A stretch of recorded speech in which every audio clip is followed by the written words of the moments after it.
You are probably wondering why we are here in this finely appointed room.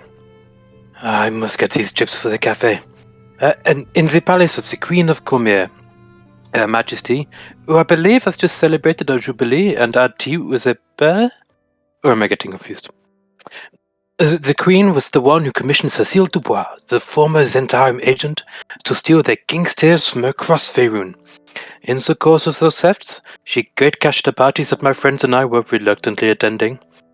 And after some investigation, we indeed met Cecile and decided that for the time being, we would treat her as an ally.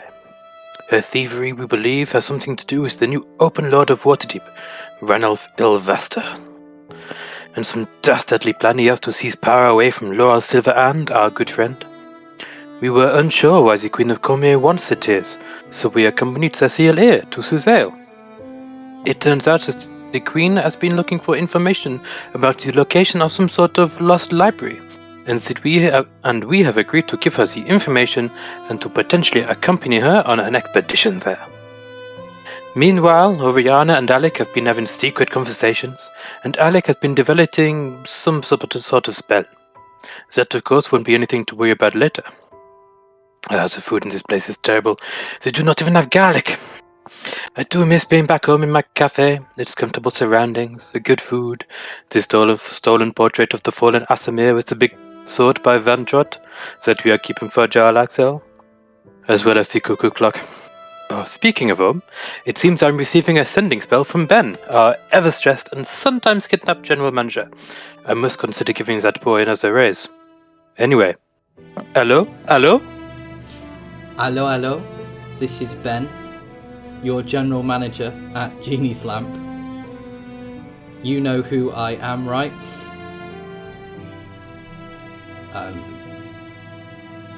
He sounds panicked as he says that, having burnt through 17 of his words so far of the 25-word spell.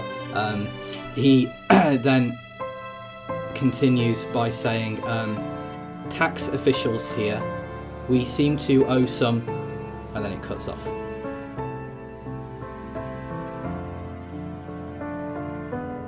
We seem to owe some, do we? Who would have thought we had to pay taxes? Where is she? Bonjour. Oh, God. Is bonjour one word or two words? It's one word. Bonjour. Are they from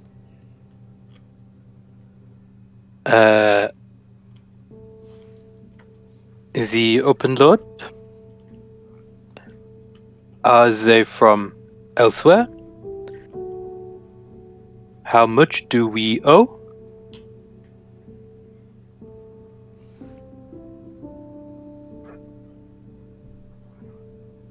Do you need any help finding the funds? The reply you get is yes, no, 100,000 gold pieces, desperately.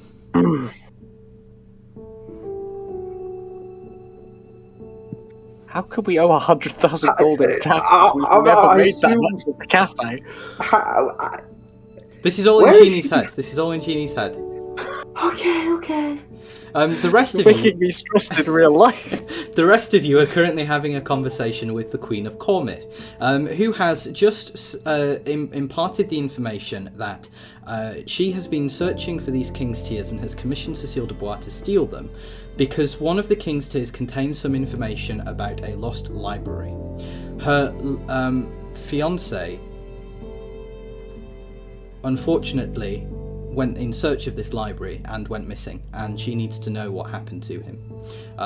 She also believes that the discovery of this library had something to do with her brother's demise several years prior to that, and she made a very emotive plea, which was answered by Oriana, sliding over to the Queen the King's Tear that contained the information about the lost library. The Queen looks at you, Oriana, with a knowing and empathetic expression before taking the tear and holding it in her hand and then crushing it tight in her hand. You hear the sound of cracking glass, and you can see little fragments of glass begin to kind of come down from the Queen's hand, and you can see bits of blood appearing as well, as the fragments of this gem cut into her. Well, I guess she chose smash, I guess. She then lets go of the gem. The gem falls to the ground, falls onto the table. On the table now are smashed pieces of gemstone, this kind of blue and this blue and clear gem that was quite beautiful, that glowed in patterns similar to starlight, is now in pieces on the table. The Queen's hand still dripping with a bit of blood from a small gash on her hand. Arising from the fragments of gem on the table is a small white spirit. It floats up into the air. It's kind of composed out of pure white smoke. It takes the form of an elf who is writing something down and narrating what they are writing down. And they say, "We have discovered today the location of the Lost Library of Tarchamus, the great Netherese arcanist who lived 4 millennia ago.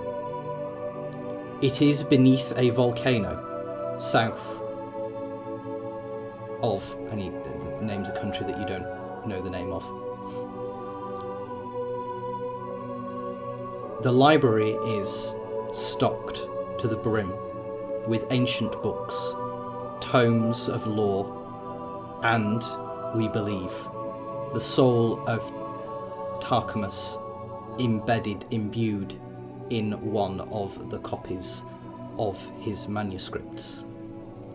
It is incredibly dangerous, but will be very rewarding. There is lore and information and power in that library, greater than the sum of all elven knowledge currently on Faerun."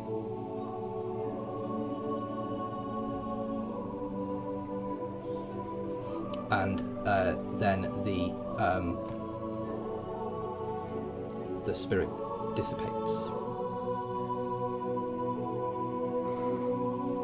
Were we all able to hear that as it was like Yes, narrating it? everybody was able to hear it. Okay. Have I heard of the country they named? Make for me, please, a intelligence history check. Could I possibly do the same, given... You the can travels? indeed. And you post that little bit of script in a chat. I could, But you're not going to. but I'm not going to. Mostly in part because it wasn't written out in quite those words. Okay, that's fine. You post the bullet point list. I got 18 on 18? history. 21. Okay, so Laeral, the country that was mentioned, is a country that you aren't familiar with in the present day, but you would be able to determine its location if you were to look at some old maps. You know roughly where it was in the ancient world, and you would be able to find it, you think, if you looked at some maps, but you don't know what it corresponds to explicitly.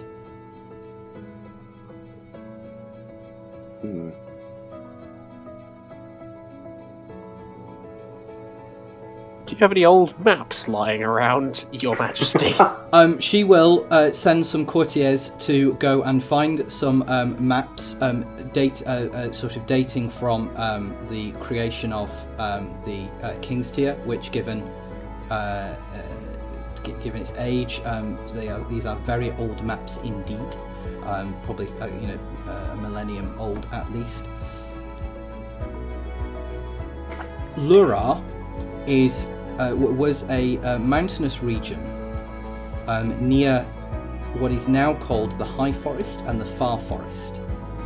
There are a series of mountains that are now called the Nether Mountains, near Silvery Moon and Everland, and it's that region that the spirit was referencing. How far away from where we are does that look? Like a glance on the map. A glance on the map, that's a very good question.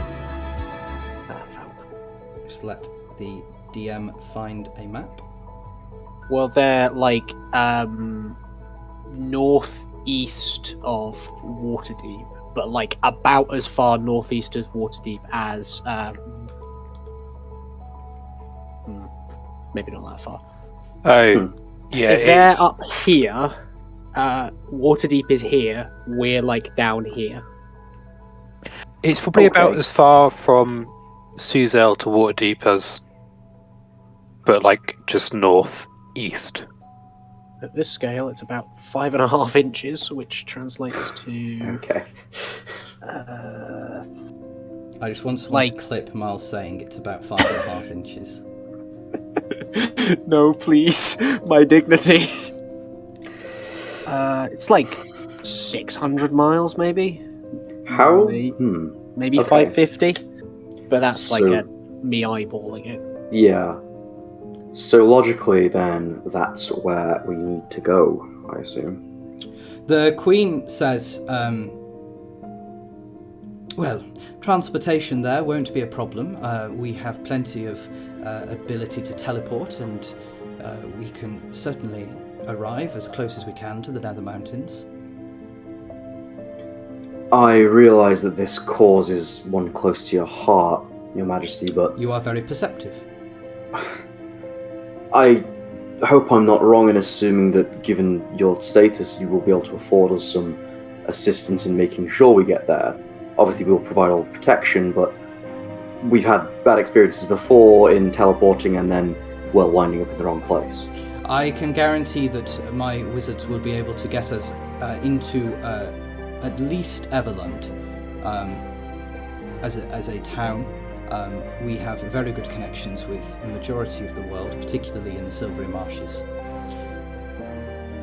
We will get there, we will arrive safely, and we will find out more about this Lost Library. We will find out more about what happened to Aubrey.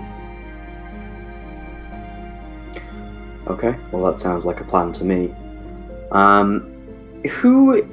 Well, in fact, this is my bad for not necessarily remembering this part, but we don't know yet, do we, what the connection to Lord Ilvaster is really in this scenario, do we? No. Okay. Okay, that's fine by me. The Queen is still in possession of information that you want. You haven't yet asked for it. Okay. Of course, we don't have the bond up. I think I will leave that for now. I think that's probably a question better asked maybe once things have been set in motion a bit more. Okay. Génie, this whole time, is going to be a little bit distracted by the fact that Ben has just told him we owe someone 100 grand. And not knowing why. But he's not going to reveal that to the party until we leave. Okay, fair enough. Right. Sorry, go on. You said it was between. It would have been between the High Forest and the Far Forest, right, Dan? Yes, the mountain region that is next to the Nether Mountains, where Everland is to the south of the Nether Mountains and Silvery Moon is at the north. It's that region. Ah, right, I see. Yeah. Howell will address the Queen of Cormyr once more and say, Your Majesty, I was wondering, given that we now know where roughly to go, I'm not familiar with the region. I don't believe any of my companions are probably either. Do you know if we should expect any resistance other than what we might find in the library itself? Is it a dangerous area at all? She says, The Silver Marches were, and the Evermores were a site of a war many years ago, but they aren't particularly notorious for being troublesome places. Certainly not these days. The dwarves of the Mithril Hall and Citadel Felbar keep a good eye on the roads, and Everlund and Silvery Moon themselves are reasonably pleasant places. Small, but reasonably pleasant. There are no additional threats than one might otherwise expect, which is why I feel more than confident and capable in your abilities in ensuring our safe arrival. Your confidence means a great deal. I am now going to look towards, because Cecile's still with us, correct? Yes. Like in this room. So I would like to, I don't know if this is probably an insight check or something, I would like to see if Cecile seems satisfied with that answer as well, because Howell's well aware that Cecile knows a lot about the world, Okay. so... Make a wisdom insight check. Cool. It's a 6. 6. Cecile has the same impassible look on her face as she did 5 minutes ago, as she did 15 minutes ago, as she did an hour ago. That's good enough for me. Okay, fair enough.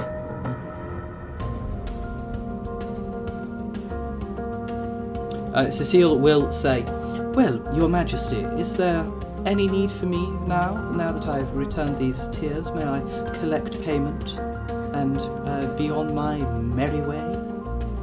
And the Queen says, "Yes, of course, please speak to my courtiers about payment. Your service has been very well rendered, and I am extraordinarily grateful that you were able to bring me this information, these King's Tears. Please, have my thanks and your reward." Cecile will bow and will turn to you all and say, "It's been absolutely delightful, this journeying with you. If you're off to some ancient library in the back end of nowhere, I'll see you back at the cafe."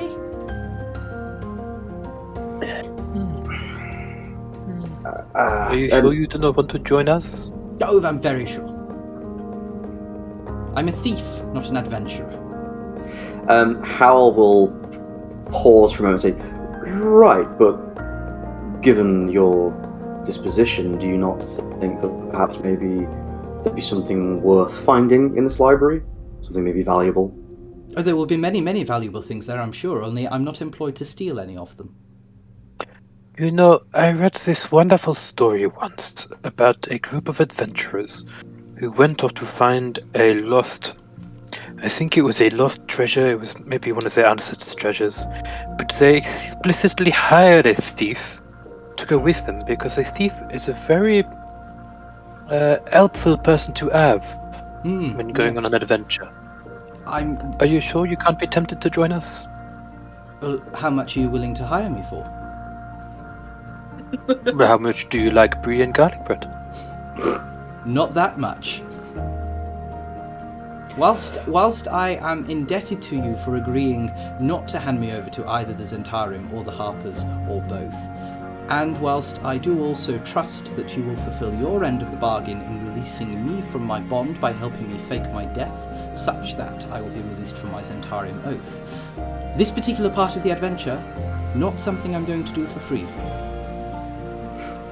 What if the payment was releasing you from your oath? You have already agreed to do that.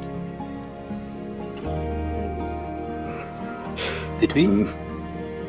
Do you intend to go back on your word? I do not know. I don't remember giving you my word. Howell will kind of somewhat loudly go, no, I don't think we'll be going back on our word. I just can't help but think that given that you're currently trying to avoid two of the most well endowed of knowledge groups in the known world, I don't know, are you sure you're confident in just going and sitting in our cafe, somewhere where they would probably, think to look? You might genuinely be safest staying with us, even if you do just keep yourself mostly out of danger. Make a charisma persuasion check. Okie dokie. That's gonna be What's wrong with my rolls today? 14's not terrible, so 14. She says, you do make a good point. A good point indeed. Yes, perhaps I will come with you and stay well out of trouble. Well, I wouldn't know that being with us is out of trouble, but it is probably out of more trouble than you would be if you went back to the cafe. Forgive me, no, I meant that if you get into any trouble, I won't be in any trouble. You know, as unhelpful as that is, it is probably better than where we were 5 minutes ago, so... Right, well, that being the case, I did have one more thing to ask. And Howl will side-eye Queen Raedra with a particularly sharp and pointed stare and say, given that you've just, hired somebody to take King's Tears, a rather prolific item if I'm not mistaken, be honest with us, do you think we should expect anyone to come looking for us by extension while we're doing this? Are there any possible enemies you're neglecting to mention? Cormyr has many enemies, but none that know of my current endeavours. I was very careful only to keep this particular personal quest of mine known to a small few, none of whom are enemies. Okay. Well, that being the case, I still think we should keep an eye out. After all, people know they're missing, and I'm sure people will be hot on the trail to working out exactly where they've gone, given that they've already identified, or suspecting who's done it, at least on a first-time basis, and how we'll look towards a seal of that. The Queen says, well, we shall take with us then a detachment of my household cavalry. They are sworn to obey me and me alone, and they are of the most devoted and specialist of my guards. I even think they could be a match for any of you. Howl will like scoff out loud at that and say, right, but don't you think that a royal cavalry would be a rather loud and bright sign to anyone that the Queen of Cormyr is walking around the woods northeast of Waterdeep? Well, they're the unmounted division, so they shan't be on horseback, and they can disguise themselves, as I will be. I do not intend to walk round in my royal robes and crown. Howl will sigh and say, all right, well, fair enough. I have no further questions. My brother and my fiancée, Aubryn, were both adventuring gentlemen, and they took me on their adventures several times, both when I was a young girl and more recently. I'm well versed to traipsing through forests and through caves. I've fought the occasional monster, nowhere near as dangerous as world-ending cataclysms and crises that you have faced. But don't think that because I am a queen, I don't know how to take care of myself in times of danger. Howl will smirk back and say, I wouldn't dream of it, Your Majesty. You adventurers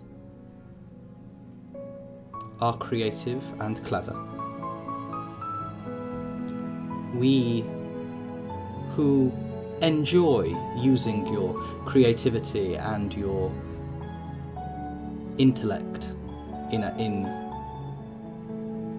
your undertakings, your endeavours, do greatly value also possessing some of those skills ourselves. Never think that those of us who contract you for missions, for adventures, for quests, are so weak that we couldn't possibly do without you. She says that in a friendly way, kind of just in a kind of you may have pressed on a nerve there, and she's trying to guide you away from pressing further. Getting the sense of that, Howl will drop it and say, fair enough. I consider myself then appeased. What's the next move? She says, Well, I don't see there necessarily being a need for any delay. Let us venture on. Thank you very much for following us, Interesting. Mollusk. That's much appreciated. Out of interest, who did you tell of your plans? Of these plans, well, I told Thargon. He is who put me in touch with Cecile, and obviously Cecile knew that we were stealing King's Tears. Well, reacquiring King's Tears. Sorry, Freudian slip. That we were acquiring King's Tears for these purposes. No other members of my court did I trust with this. I trusted one of the local priests with this, from whom I seek spiritual counsel frequently. Whether or not you believe in spirits and ghosts and people in an afterlife, I told my brother about this. Not in any literal sense, but I have always kept him in my mind as I reign. Is there any sign of religious iconography to guess which type of priest? Make a intelligence religion check. Well, there is an old saying that 3 people can keep a secret if 2 of them are dead. So I love that saying. 14. I don't know who would have said it in Faerun, but A 14. Alec. I know someone who would have said it in Faerun. You can see that there is the symbol of Timora, the goddess of luck, Okay. who also has So a very not large a- temple in Waterdeep. So not an evil god of any sort, or No iconography of any evil gods are on display. no, we're no. not in Fae. But there are symbols of the goddess Timora in the room and on the Queen's person. Some of her jewellery has charms commonly associated with Timora. Cool. She continues and says, and I have no other members of my family left to tell. Oberyn was my closest confidant, and I really very much hope that what we discover on this little adventure will bring me closer to finding out what happened to him.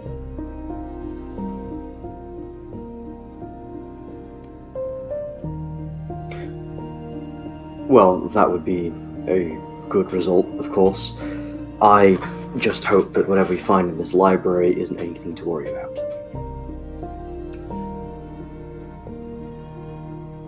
She will call over some courtiers and begin issuing some instructions pertaining to her travelling, and not to inform the rest of the court, to find a detachment of 20 of the household cavalry that would be able to accompany on adventures. And she says, you should all probably be at least seen to leave the palace.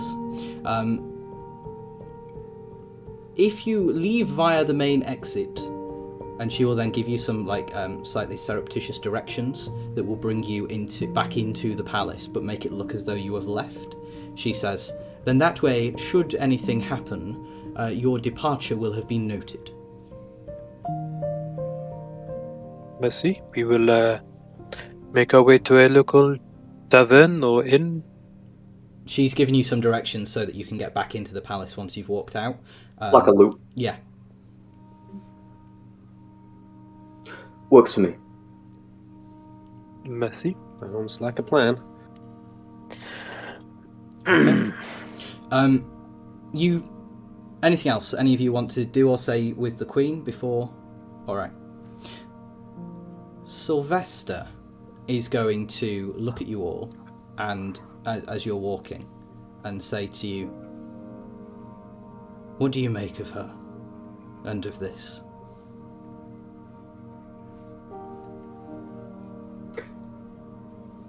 Are we far enough away that the Queen isn't necessarily going to hear? This is as you're walking away. There are occasionally people walking past, but if you drop your voice enough, you won't be overheard. So as you're walking, you're having this conversation. You are in private for all intents and purposes. Howell will kind of curtly mutter back, saying, "Well, I think she's sincere enough, but I also think it's interesting that she's not mentioned anything about her involvement with Lord Ilvaster.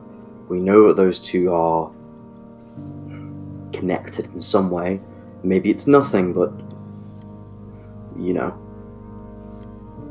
Well, if it is something, then I hardly see why she'd divulge that kind of information to people that have made a habit of putting an end to bad guys. Well, this is the thing. I was kind of thinking of asking something about that, maybe when we get a little closer to the library. Forgive me for being a little underhanded, but if she believes that we're the only way she's going to get any closer to finding out what happened to Aubryn, then maybe she'll be more inclined to let us know. Actually, we'd be away from prying ears too, as courtiers do love to gossip. I mean, frankly, especially if we do meet some sort of danger, which we always tend to, if we meet that danger and successfully defend her from it, which I assume we would, then again, she may see us as valuable enough to divulge that. But again, it could also be nothing. I just think the connection between Lord Ilvaster making the King's Tears rather easy to steal, the one that was in the museum anyway, and then it being stolen was strange.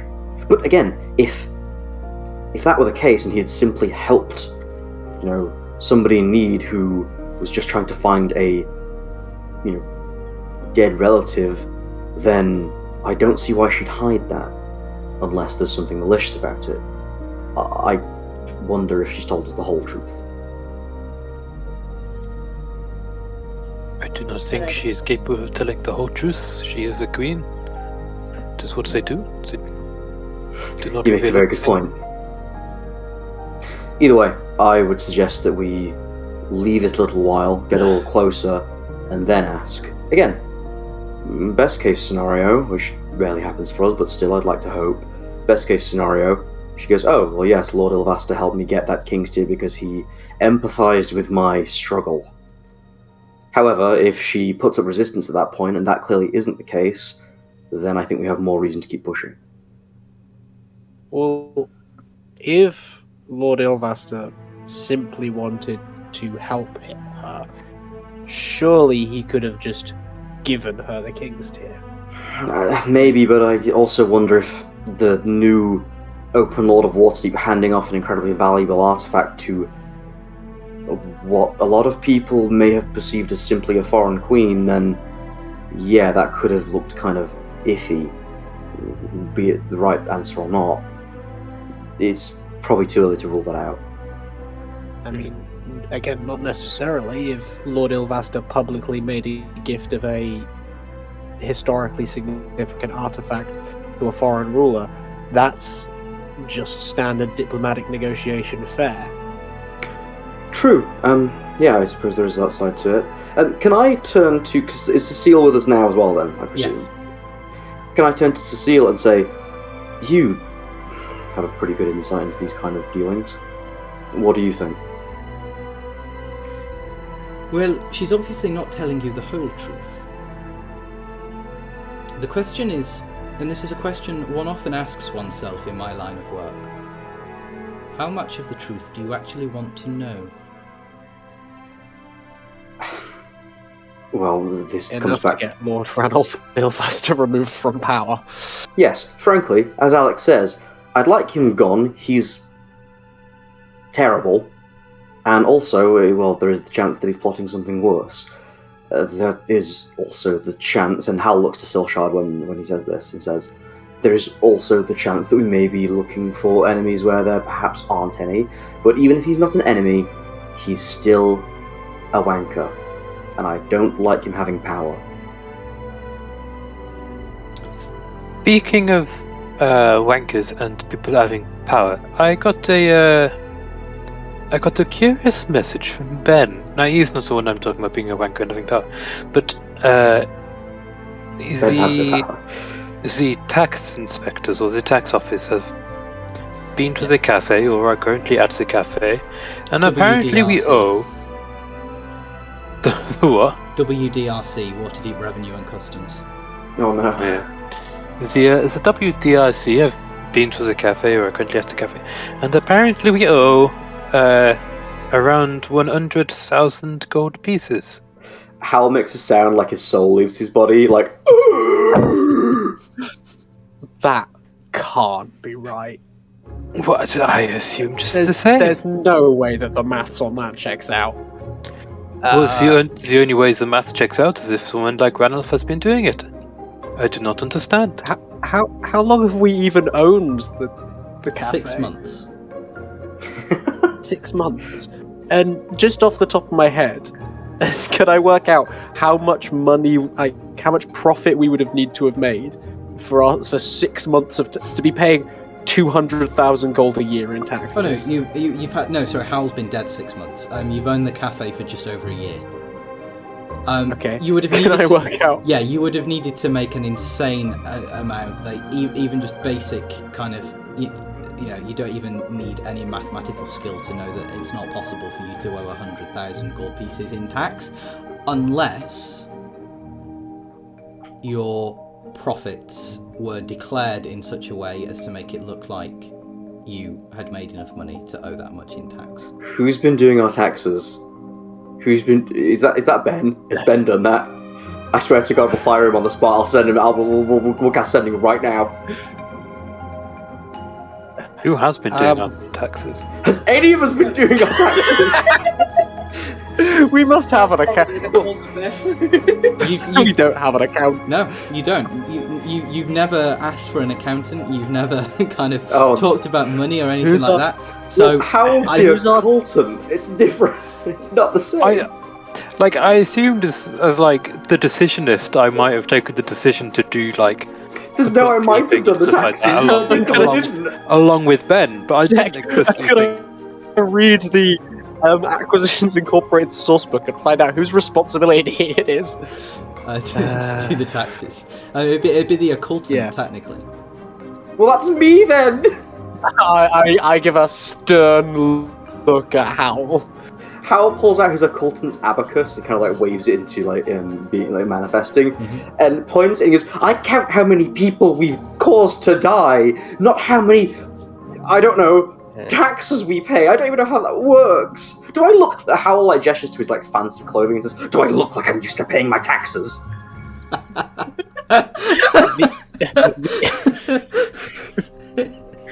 He's got a point. Well, the only times that the word tax is mentioned in the growing your franchise chapter are philanthropic enterprises, which is in the context of tax write-offs. We could do with one of those. And if our philanthropic enterprise goes well, local officials provide a tax break, reducing the franchise's monthly costs by 20% for 2 months, which apparently is what? 100,000 divided by 12 times 2 divided by 5. As Alec presumably explains the way that taxes are at work to Howl, Howl goes progressively more and more paler than he already is, and says, "I hope you all don't hate me if I just, quit. I might just quit. I don't want to pay. I'm not doing that. No, you can't make me do that. I'll pay somebody else to do that before I do it myself." Declare bankruptcy. Yeah, you're declaring bankruptcy? Silshard says Silshard Sylvester says to you, "Look, there's obviously then some mistake. Just sort it out. I'm sure if you go back and you explain that you don't owe that money, that they'll listen to you and that they'll change it. Can't be that hard." Spoken like someone who's never had to fill out tax forms before. Look, not to suggest radical action, but it is what we do best. Hal will whisper to the party and say, "Seriously, is there anybody that handles that at the Open Lord's office or anything that we could just, bump off and then, I'm not above it. I'll kill somebody to not pay those taxes. I think Laeral would be the person to ask. I do not know. I'm not asking Laeral who we kill to avoid taxes. Cecile says, but I can find that out for you. It's in my interest that you stay out of prison. Howl turns to Cecile with, like, whatever the symbol for, like, Waterdavian money is, like the equivalent of, like, dollar signs in his eyes. Dragons in his eyes, and says, you know how to avoid taxes? I've worked for the Zentarim for years. Tax evasion is one of the things that we teach people when they become postulants to the Zentarim. It's the easiest form of, well, it's one of the most common forms of theft. It's not completely easy. If it's taught to the Lyra Zentarim agents, why isn't Lyra being involved? Because we barely pay her. And also, she probably assumed we were paying our taxes. Look, whilst you enjoy this fine adventure that you've gotten yourselves into, I go and take care of your tax problem. I will find out who you can either bump off, pay off, or torture to change your tax structure, and I'll let you know what that is, and you can advise me on a best course of outcome. Remember, I was the best in the Zentarim. I'm perfectly capable of doing this, and as I say, it is in my interest that if you're to release me from my Zentarim oath, that you stay, well, alive and out of prison. Howl's gonna like go and grab Cecile's like hand and like shake it like way too much. Like, you have a promising future at this cafe. Please never change. All right. She will kind of shake it and then retract her hand, massage it a little bit where you've pressed in a bit too hard, and then says, well, I shall be off and do that anon. Good seeing you. I will see you again when you return to Waterdeep. I expect a call post-haste with the information. And she will disappear. She says, and I will leave you now. I will disappear like a phantom into the night. And she will wander off into the daylight. As she wanders off, Howl will That's why you've added her to the campaign.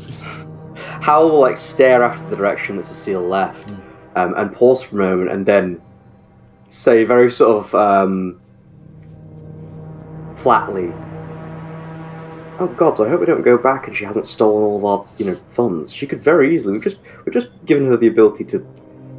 No, it's fine. We don't have anything that she'd be bothered about stealing. I mean, if she does, we can just kill her." According to this very out-of-date spreadsheet, I think we've only actually made about 395 gold with the cafe.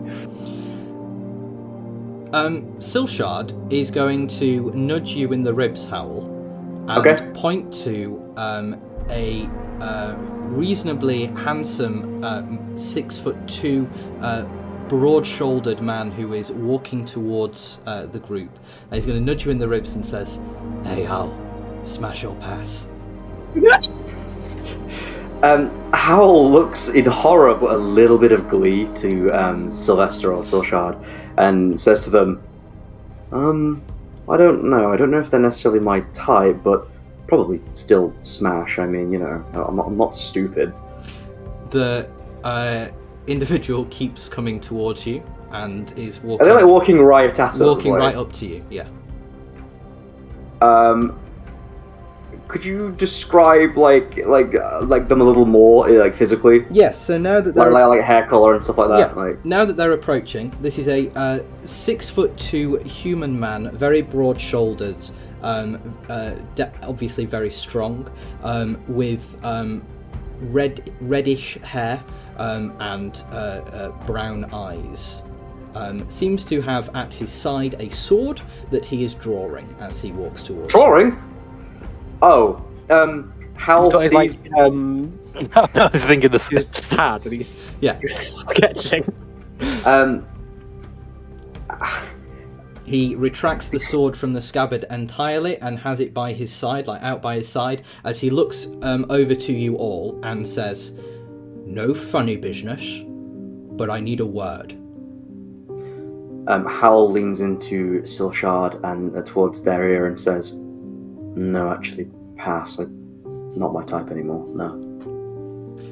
What word do you need? This is completely unrelated to anything that's going on, but surely the Waterdeep Tax Department would be OLRC, Open Lord Revenue and Customs, because ours isn't called. You're arguing the MRC. semantics of fancy taxes, Miles. And Sorry, this has he been bothering does have me. a point. He does have a very good point. I'm trying to work out.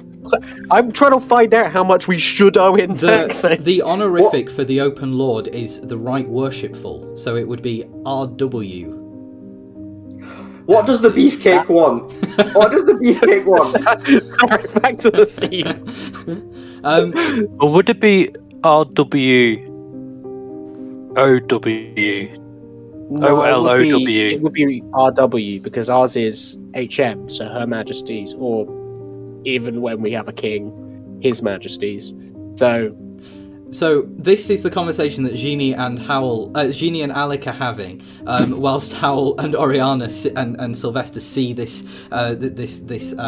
rather buff threat approaching you, and We don't even. Me and Alec don't stop. We just carry on walking into them. yeah, okay, you bump into him then. Like he brings his sword up, notices that you two aren't paying him any attention, so just stands there as you both walk into him and bounce off him. I like to think that we don't acknowledge. We don't acknowledge. We just carry on our conversation. Okay, so you two just walk past. Hal kind of leans to the side, like, help, guys, stop. So, Yeah.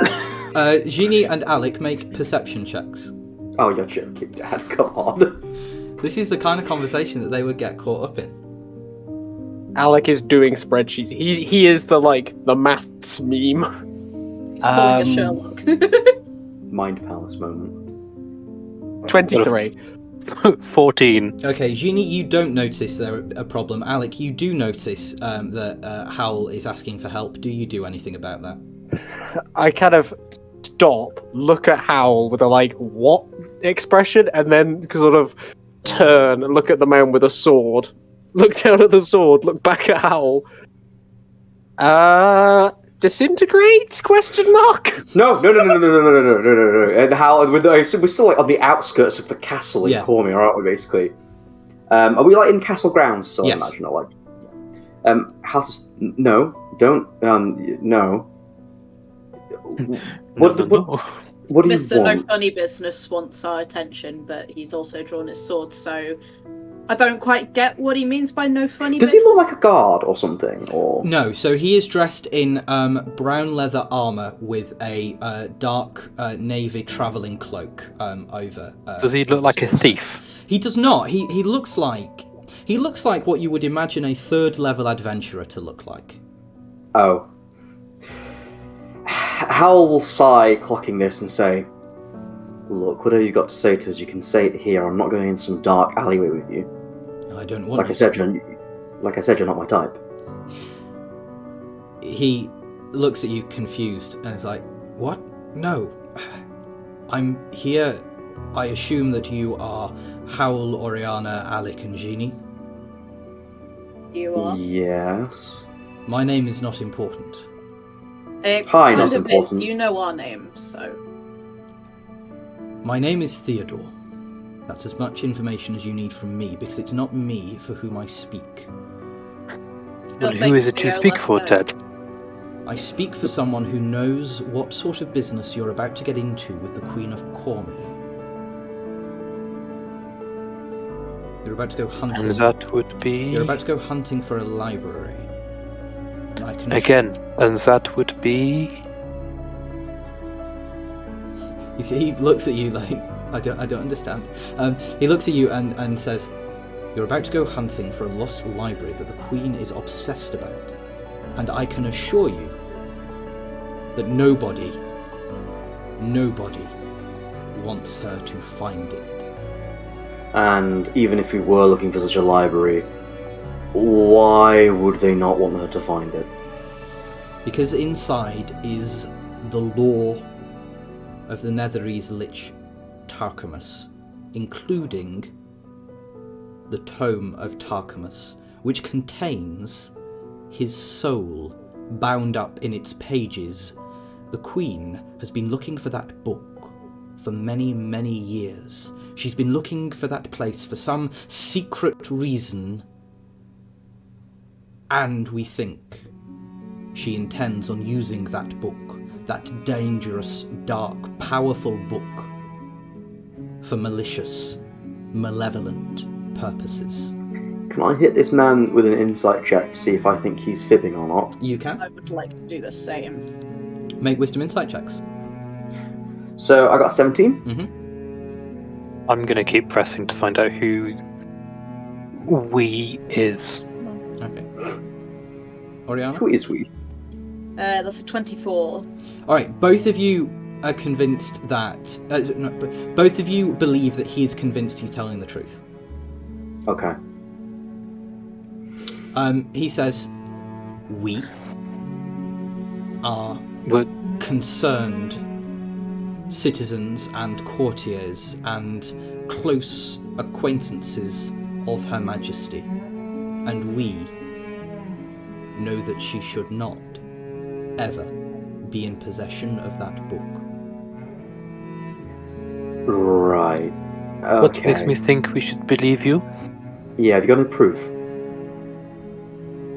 Why would I need proof? Because Well, you've just come up to Why? us. You are making these accusations.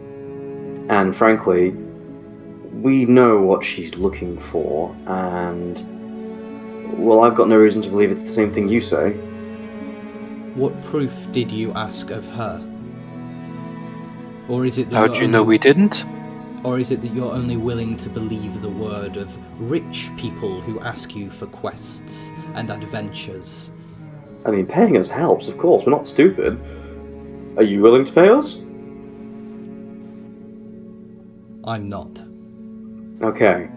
Well, put it this way. We're not bad people. You clearly know who we are. You should know that.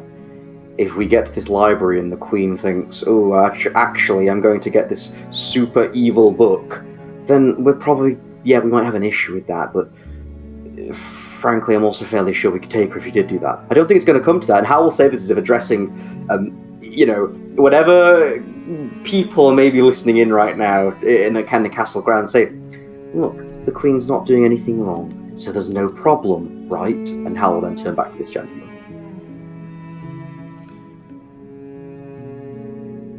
What do you know of the Queen's fiancé? You mean the Crown Silver, Auburn Crown Silver. late Auburn Crown Silver, correct? Presumed late. He's been missing for several years. Well, I know that he was also looking for this library, I think. Who do you think sent him to do that? Hal sighs as if like he knows that this guy knows that Hal probably doesn't know, and says, I don't know, who do you think sent Auburn Crown Silver to go do that? I'm sure you want to tell me. Go ahead. The Queen. Ah. Well. Okay, right. I'll level with you somewhat.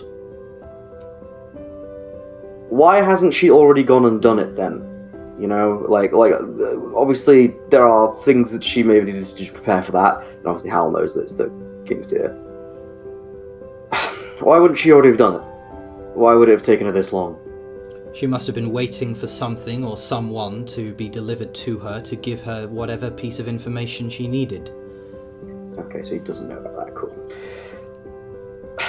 Well, I suppose that probably is the case. Look, if what you say is true, then we are probably already on the same side. Would you put your sword away? He will sheath his sword. Like I said, if what you say is true, then you have nothing to worry about with us. I have no intention of, I don't know, doing evil unnecessarily, at least on a way that would affect other people. Don't accompany the Queen. In fact, if you do accompany her, make sure she doesn't come back. I'm like, Hal looks around as if to say, we are on like castle grounds, and you just asked me to assassinate a queen. Hal. There you go. No, go for it. Oriana's just gonna sort of like straighten herself up, obviously taller than this dude still. They just kind of look down her nose at him like, and who are you to tell us what to do? I'm the person who is telling you that you are about to make a colossal mistake. Don't trust her. Don't trust anything about her. Who says we trust her? Then you're fools for going along with whatever it is that you're being asked to do. Listen, if what you say is true, then the best move for us would still be to go with her. If it weren't us, she'd find somebody else to go with her. We're not the key component in this. You're making a mistake, but do what you want. Don't say Look, you weren't warned. I won't say I wasn't warned. What I will say is, if you're so sure about this, is there anything else we should know?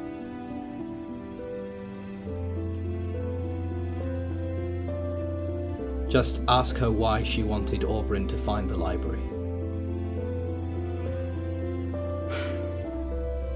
Fine. I will at least give you my word that I'll do a little bit more digging.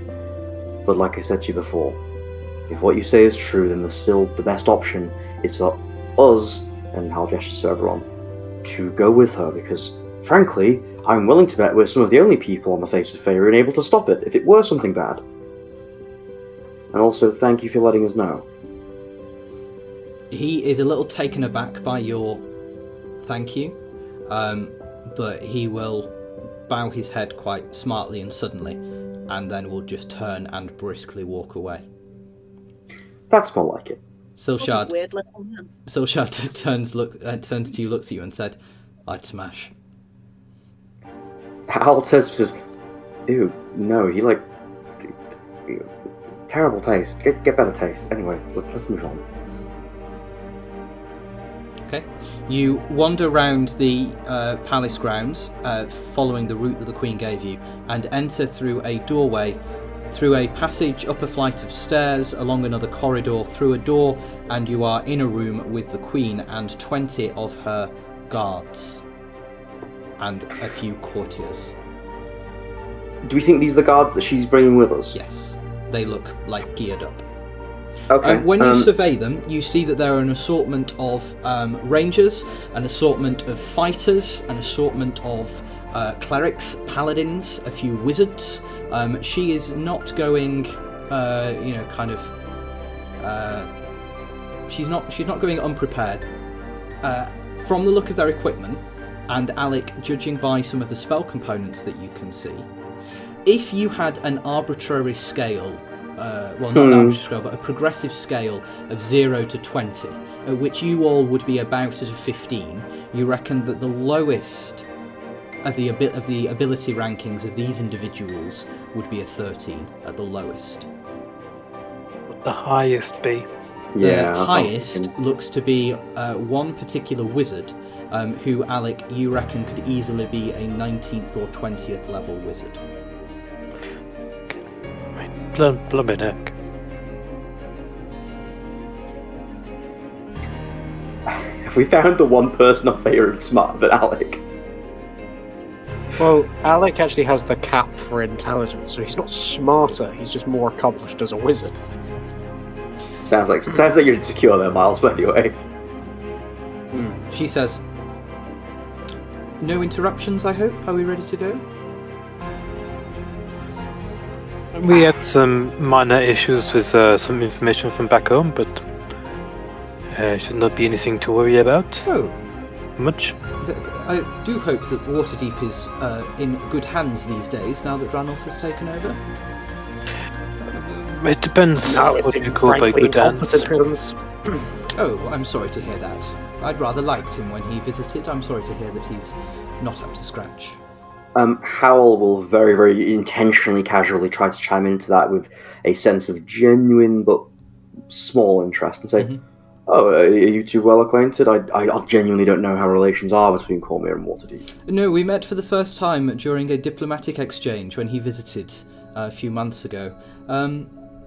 We had a spirited and reasonably good conversation. We talked about future plans, and he, to be fair, made no indication that he was ever going to become Open Lord of Waterdeep. I didn't believe the election was for another few years. But there we are. How things change in democracies.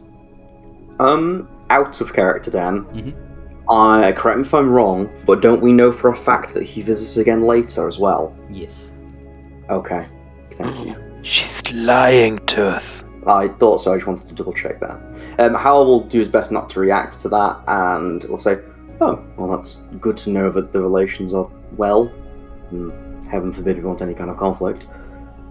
I see you've picked up some well-equipped individuals. They all look very accomplished. They are indeed. These are some of my best guards, some of my best court adventurers, and some of my best wizards. I'm sure they will be adequate in protecting us, and indeed in facilitating your successful escorting of me into this library.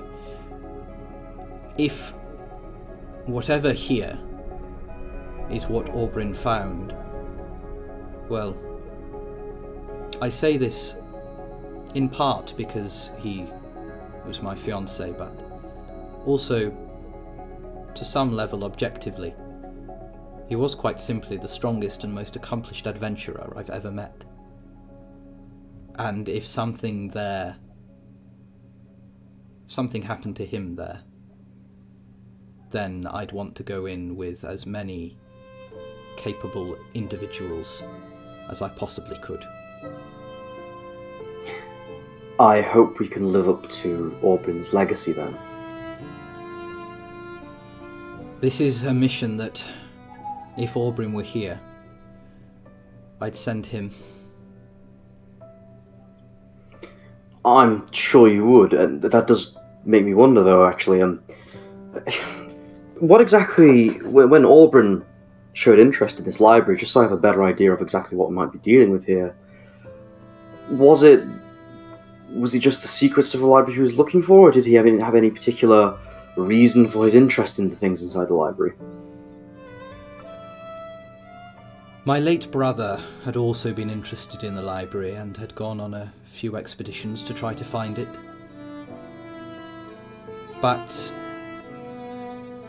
Orbrin had a heart of an adventurer and was never satisfied simply hearing stories. He had to go and see. He had to go and understand and find. And when he heard that there was a lost library, he leapt at the chance to find it. Can I potentially insight check to see if I think that she's fibbing or not, specifically about Orbrin just having a heart for adventure, and because obviously we've now been told that she might have sent him. Cool. I'm going to nip to the toilet quickly as well. That is an unnatural 20. Unnatural 20, okay. So, she told you that Orbrin had a heart for an adventure, that he was told about this library and leapt at the chance to go and find it. She speaks no word of a lie. Okay, I see. I think I understand. Okay. Looking at the other accompanying individuals, that she's brought together, it's a long shot, but do I get any sense of their disposition? Like, do they regard us with anything other than neutrality? Most of them are giving you neutral looks. Some of them are giving you suspicious looks, like, hang on a minute, we're good enough? Why are these people here? But none of them are openly hostile to you. Okay, cool. Is there a teleportation circle in this room? Is that the plan here? Okay. Can I ask Queenie? Queenie. It seems that you have quite the force and collection of abilities here. Is there any particular reason in which you need us to escort you? It seems like our No, it is difficult to think of the words. Our skills are being wasted in a way. Not. She says,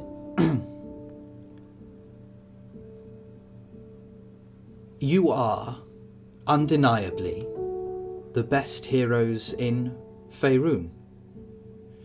You single-handedly discovered the work of the Consensus. You saved the Sword Coast from being destroyed by an earthquake machine. You prevented plots and plans of some of the most powerful people in Waterdeep to kidnap, convert, or kill individuals who did not follow the gods that they wished. You uncovered political schemes and machinations. You discovered that one of your foes was from another world. And you did all of that. All of that. After opening a cafe from such humble origins. And you took that fight to the Field of Bones, and you destroyed Tartarus and the remainder of the Consensus and all of their armies. And if the rumours are anything to be believed, that also involved finding the Death Moon Orb, an item that had not been seen for many, many years, uncovering the identity of several open lords of Waterdeep, travelling between worlds. You four have all accomplished things that no one else on Faerun has ever accomplished. My household cavalry here are all seasoned and skilled and are the greatest of my guards. But none of them come close. And I say this, my friends, with love. None of them have ever had to face what you have had to face. And you came out successful. For whatever reason, the gods have bestowed you with particular purposes, particular plans, particular missions, particular skills, particular abilities, particular fates. You are, for all intents and purposes, the four greatest heroes of this world. Why wouldn't I want you to come with me? Howl pauses for a moment and shows genuine unease at a full sort of regaling of all the things they've been through, and that makes Howl look visibly anxious.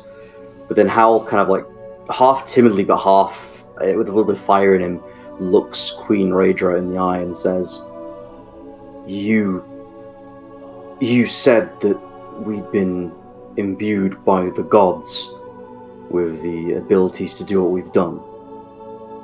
Yes. That's wrong. To do what we've done, we've all kicked and screamed and imbued each other and ourselves with those abilities. We don't have anything imbued by gods besides some literal magic. That's our own power. Then I just ask you to bear that in mind. I shall, because that instills in me an even greater confidence. Because if you've had to get all of that power for yourself, if you have had to learn those abilities, if you have had to live with one another, train with one another, adventure with one another, then that bond between you must be unbreakable. And that is something I can trust in.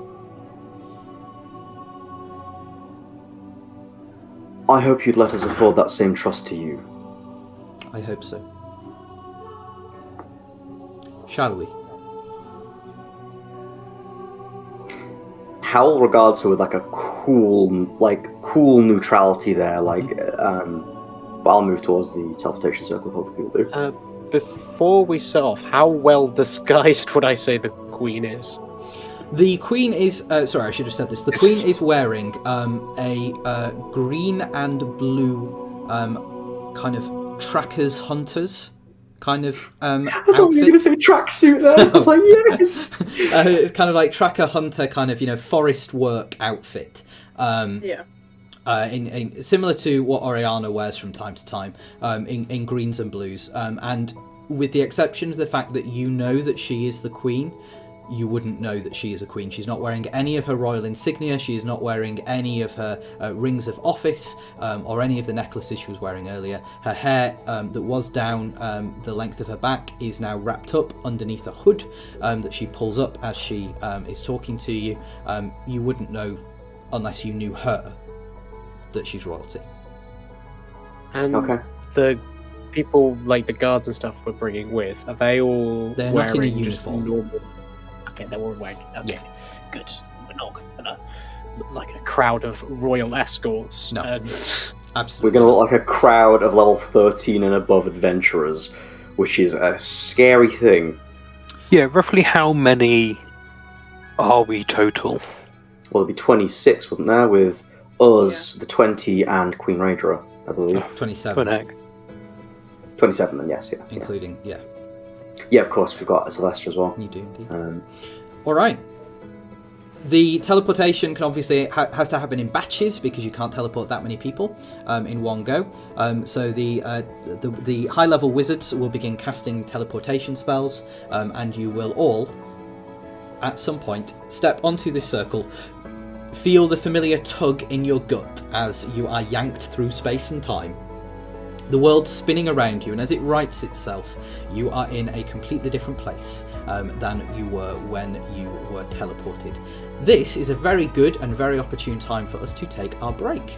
So we will be back at around past, slightly longer break. We're going to take a break until 8:30, and we'll be back then for the second half of our session. So please do stick around, roleplay amongst yourselves. We'll be back in 15 minutes or so. Goodbye.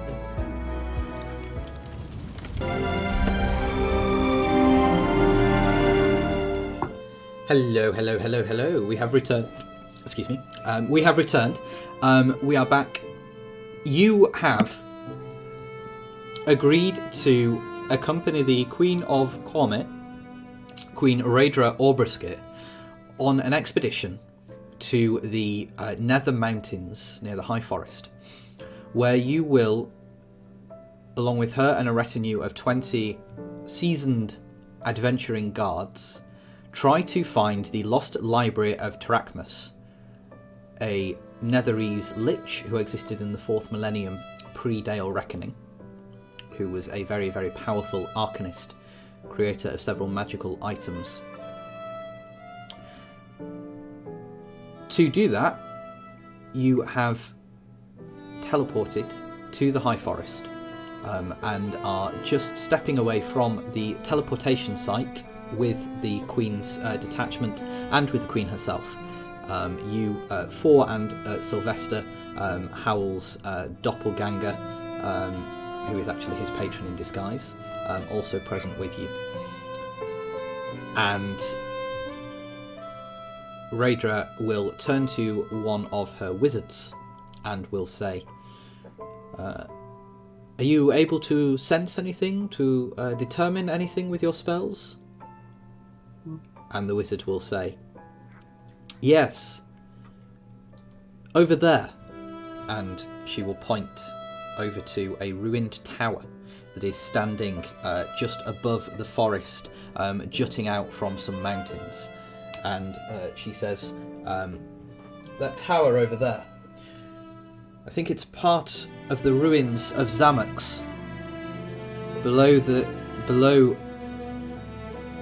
Xamax is part of the mountain complex that was used by the Netherese to create one of their cities. There should be a cave system there. And you will be instructed by the Queen that that is where you are going, and everyone will begin to march off. Does anybody need any ginger after the teleportation? A few of the adventurers will take some ginger from you. A very queasy Howl will also do the same. I'm used to teleporting by now. when the detachment and ourselves are obviously traveling as we move through presumably forest, right? I assume. Mm-hmm. How? What's the formation like? Is the queen sort of in the middle with a bunch of dudes either side, or what's the? The queen is leading the way with the wizard who pointed out the tower, and then you and the guards are kind of just all clustered slightly behind and slightly to the side of her. None of them seem particularly worried. Like, there's no like diamond formation or flanking patterns or anything like that. None of them are particularly worried. It's just kind of like a group of people off for a wander through the woods. Okay. So what you're saying is it would be possible to move closer to the queen then? Yes, but she is walking side by side with one of the wizards. Okay. I would like to try and position Howl a few paces behind the queen, maybe, if possible. Okay, you can do that. Sorry about that. Yeah, you can do that, and you can be a few paces behind. Okay. Can I hear her talking to anyone or anything? Or Yeah, she's currently talking to the wizard and seeing what the wizard knows about Zamox. The wizard says that this is a location that is known to have beneath it a large cave system that has never been able to be fully explored. It's believed that there was something powerful here, but that no one's ever kind of taken enough of an interest in it to find out why. But it's kind of it is a good location to suspect that the library is present at, given what you learnt from the King's Tier as well. Okay. But not much more is known about it, and the wizard doesn't know what would be found down there at all. Doesn't know what dangers to expect or anything like that. The Queen then says, "Well, we're going in, I think, with as much information as Oberyn had. If he made it this far." The wizard says, "Your Majesty, I worked with Lord Crownsilver before he left. He knew exactly what he was getting himself into. He knew what dangers would be here, and he had plans to survive them.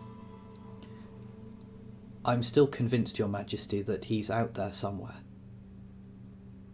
Possibly lost. But I don't believe that Lord Crownsilver would have been unprepared. What I mean to say, Your Majesty, is if you don't find his body here, take that as a sign of hope." And the Queen kind of puts her hand on this wizard's shoulder and says, "Thank you." Okay. Can Howl kind of fall back again towards the rest of the party? And I would like to kind of stand and walk at the side closer to Alec. And do I think if I speak quieter here to Alec, that will be overheard, or? During the process of this walk, I am going to allow Alec, if he wishes, to cast a spell. Is it Riri's telepathic bond? I'm going to say that because you are in such a large group that you don't need to keep an eye out for things necessarily. So if you would like to spend 10 minutes casting Riri's telepathic bond, I will let you do that whilst you're walking. I will do that. Okay. That's exactly what Hal was going to ask if Alec could do. So Hal's going to kind of fall back towards Alec, and then cool. So you and four and Sylvester. Yes. Telepathic bond is limit is 6, right, or something? Yeah. Cool. Yeah, 6 creatures up to an hour on the same plane of existence. Up to 8 willing creatures. 8. There we are. Interestingly, doesn't have to include myself. Yeah. Cool. Okay. At some point, can you give it to just 8 random Just to mess Compadres with were some with. people. They have to be willing. though, so Yeah, they have to be willing, so they've got to know that it's happening. Man. do you feel someone mysterious cast a spell on you? Do you let it happen? In the telepathic bond, then, Howl's gonna say, okay, so we know that she's not telling us the entire truth. You all caught that she lied earlier, right? Oh yeah. No? When was this? Well, we know for a fact that she's met with Lord Ilvaster at least twice. She said they'd only met the one time. Oh, yes, no. I do remember that. And she seemed very convinced that when Aubryn had found out about the library, that he had, out of his own volition, gone to that library to look for the wonders of it, we'll say. But she conveniently said that in such a way that, well, she could still have told Aubryn about it and planted the idea in his head to go and find something there, potentially for herself, and still be kind of telling the truth there. You know, like that gentleman we met in the castle grounds said. Do we think it's worth asking her more directly as we walk, or do you think we wait? I am a little concerned that maybe what Theodore, was it? Yes, we did. What Ted said to us might be closer to the truth than we'd like to imagine. What do we think? I think it is worth finding out more. I think maybe if we do it in some downtime, perhaps, if we have a moment to have a conversation then. I mean, I went to the front of the group to overhear what she was talking about, and she seems to be mostly just reminiscing and talking to the wizard up ahead as well. Frankly, I don't think it'd be a terrible time just to, head up further and say, oh, I was wondering, how did Aubryn find out about this place? And then see what she says to that. If she seems to be lying, then we may have to prepare to, well, at the very least, whatever we do find in here, find before she does. Well, fine before she and her 20 guards do. Yeah. I wonder if it is worth mingling with the guards, still trying to grow some rapport with them, try and get them on our side if we can. Not on our side, but get friendly, make it more difficult for them to change allegiances. At the very least, we can find out how loyal they are specifically to Queen Raedra. I imagine quite loyal, but they might be less willing to go against something they do not agree with, if perhaps it comes to it. Yeah, that's what I'm thinking too. Okay, so why don't we, each of us kind of split apart a little bit amongst the group, try and see who can talk to. One of us can go and speak to the Queen and see what happens there. We have the telepathic bond up, thanks to Alex, so we can confer quite well. Could be a good exercise in reconnaissance. Well, you're the charmer who's experienced in dealing with other nobles. I vote you take the Queen. I'm not a fan of it, but you're right, I can do that. I know how to play that foul aristocratic game, though I do despise it.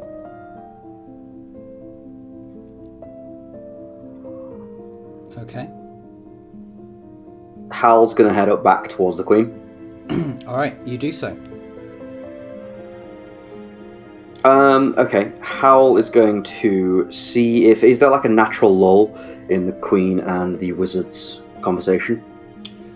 Yes, there is. So at that point then, Howl will kind of, as if just kind of like happily trying to trot up to the other side of the Queen. Yep. Howl will get there and say, I'm unclear if in our current situation I should refer to you as your normal honorifics, or if I should, drop that for the sake of stealth. She says, well, I think your majesty was still perfectly appropriate to ask in private. Hal will say, "Oh, well, of course, Your Majesty, then forget I even asked." And Hal will continue and say, "You see, I was wondering, I was genuinely curious. You see, this whole situation, whilst I truly empathize with how important to it is, I find myself curious. How did Orbrin even find out about this place? I mean, obviously he was a very talented adventurer, but what led him here?" If I remember rightly, Orbrin learnt about this place from my brother, who had been interested in finding its secrets himself. Can I insight check that, Dan? You can indeed. I think she might be fibbing. I think there's going to be a lot of insight checks going on. I think there might be. But I did get a 7.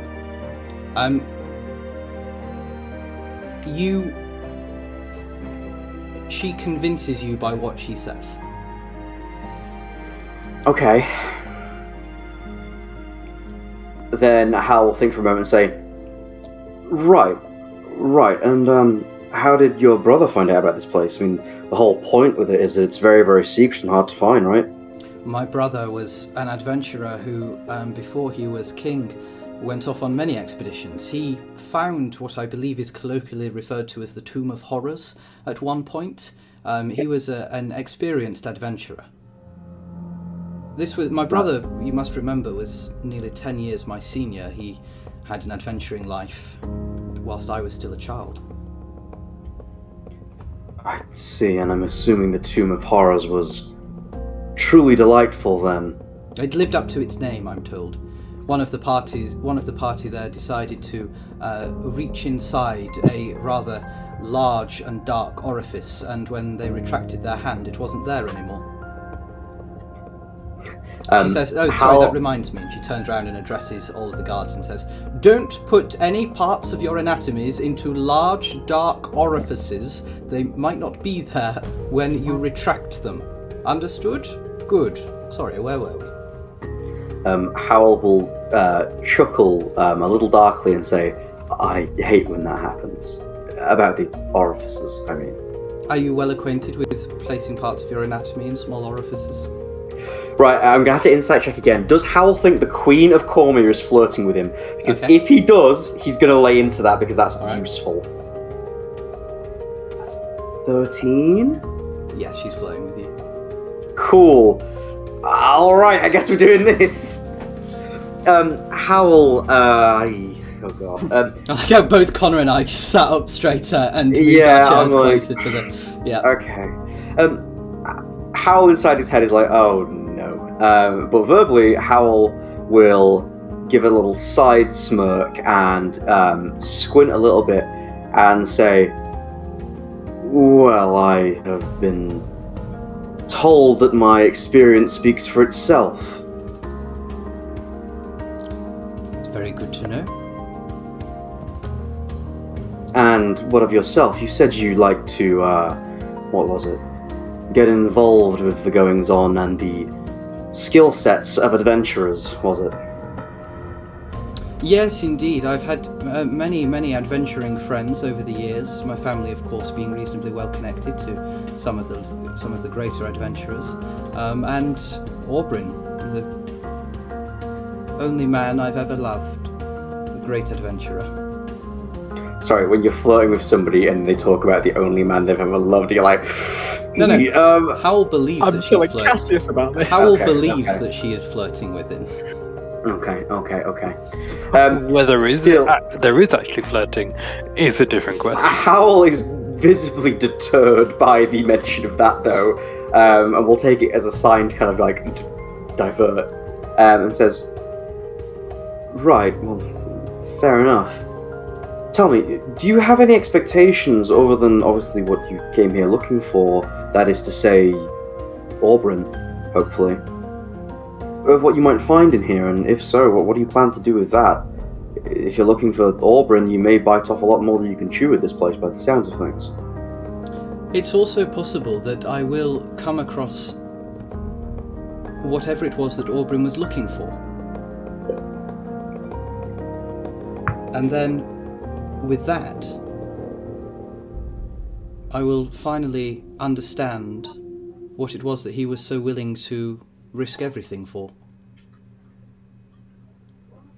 Have you done much research into that aspect of this situation? All I know is that if it's a library, there will be some books here. I see, I mean, I presume so. Hal feels like he's kind of like talking to a brick wall with in terms of like trying to find any information about this. And will say, right, and aren't you, I mean, Hal will lower his voice, but he's doing it very intentionally, sort of performatively. And will say, aren't you afraid of finding something, dark and terrible in here? Before you answer, Dan, can my brother say goodnight to everyone? Yes. You want to put my headphones on? You're going to have to leap quite far forward. Further forward than that. Look, this is where they're going to go. You need to put your head there. Okay. Hello. Lean forward. Good night, Hi. Jack. There you go. Good night. Good night, Jack. Good night. Right. There you go. No.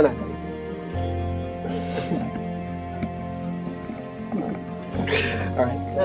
Yeah. Is she worried that she'll find something dark and possibly evil, was your question? Yeah, Hal was like, oh, well, aren't you afraid you might find something dark and terrible in that? I'm quite sure we'll find something dark and terrible in there, but I'm not afraid of it. Right, and being that as it may, forgive me if I'm prying a little here, but what would you intend to do with it if you do find that?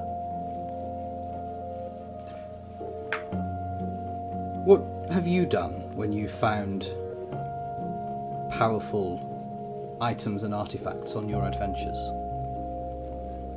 Well, and Hal kind of like genuinely thinks and says, that depends. I mean, some things were possible to be used for good, despite their perhaps intended origin.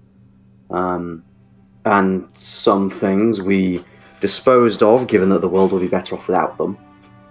And some other things we handed off onto others that we felt wouldn't do any harm with them. Well, I'm sure one of the above. Sorry for insight checking again. No, but I would very much like to insight check to see if I think I detect some kind of. She sounds to me like she expects Hal to think that she's going to do something bad with it, and I kind of want to see if she is on that page. Okay. 15? You get the sense that she is deliberately trying to give you roundabout answers, and she's deliberately not giving you straight answers. Okay, I think that's probably good enough for Howl. Right. Howl's going to do something just to provoke a response that might be a mistake and might change your opinion of him. Howl's going to turn to her and say, so what are you going to do if you find Oberyn's corpse then? She stops walking. Would you be satisfied? If I... Hal... Go on. Let's say Hal's watching for every level of her response now that Okay. he can find. Okay. She stops walking when you say that. You see her shoulders droop and she sighs heavily and she stares at the ground and she's silent for a second, 2 seconds, 3 seconds before she says in a steady, measured voice, if I find Oberyn's body, then I will know that it was all a failure. And I will know that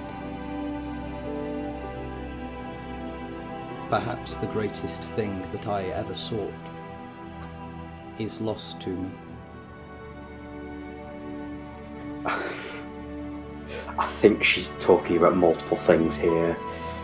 Oh, Dan, if I to insight check again, is that cheeky? I think Make an insight check. You've been watching her closely. You're more than welcome to make another insight check.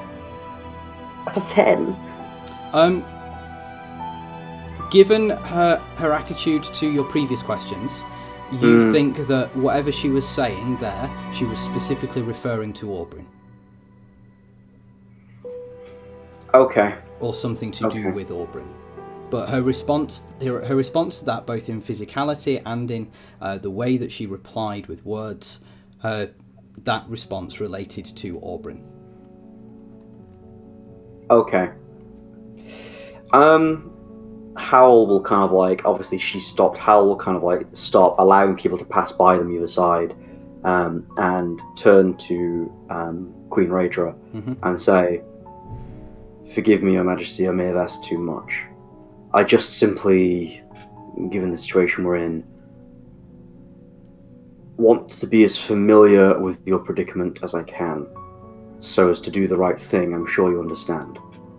She says,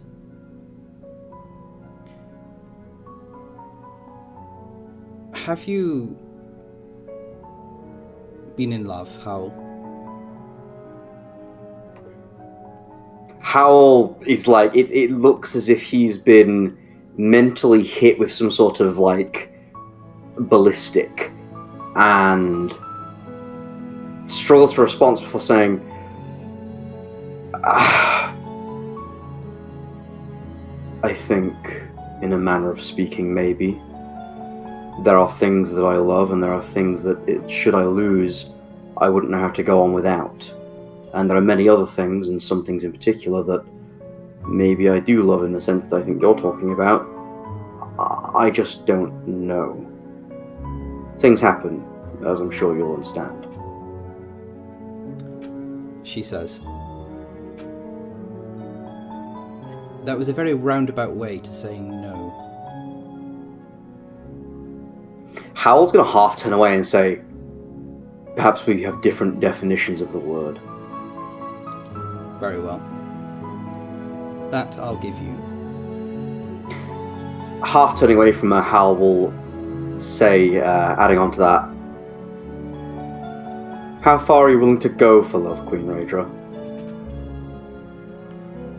Apparently, she looks around, several hundred miles. Howl's going to...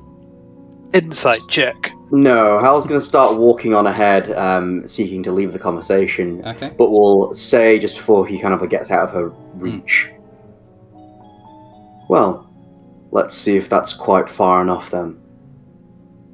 Okay. What are the rest of you doing? Yeah, Hal's going to go rejoin the rest of the group or just disappear into the crowd. When, like, Hal distracts Queen Raedra by talking to her, the mage that she was talking to, I'm going to, like, sidle up next to them and be like, "So, how long have you worked for the Queen?" She says, "I've worked for the Queen since she's been Queen. I worked for her brother while he was King. Been working for the royal family for the better part of 7 years." And you enjoying it, or? Who are you? Like, some sort of, I don't know, union inspector? Yes, I enjoy it. Well, if I was a union inspector, I would have asked about dental before I asked if you were enjoying it. Do you have dental, out of interest? I'm a wizard. I can cast spells and fix my own teeth. I have my own dental. Well, you see, technically, teeth are organic material, and prestidigitation doesn't work on organic material, so... No, but greater restoration does.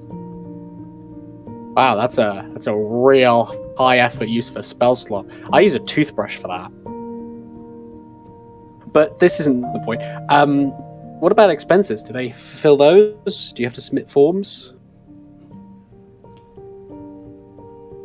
We submit all of our expenses, yes. They're granted in full, as well as a very handsome remuneration package. No wonder he asked for restoration for dental. I used to work, working for the Waterdeep government. They give you and we'll nothing. Never know. Wow, okay. So Miles, just to give you a bit of context there, you said working for the Waterdeep government, you cut out, and then when you came back in, there was a cat. I think he's gonna get. Oh, wait, no. Yeah. Oh no. What's Oriana doing? We'll come back to Miles, I guess. Yeah. Oriana's probably giving some fuss to King. Mm-hmm. How well did he take the teleportation? He hasn't. He looks a bit dazed. He's walked into a tree on a few occasions now. While you've been walking along, and every so often he displaces himself about a foot to the left of where he should. Oriana's just gonna pick him up like, nah, this is fine. I'm just gonna carry you the rest of the way. All right.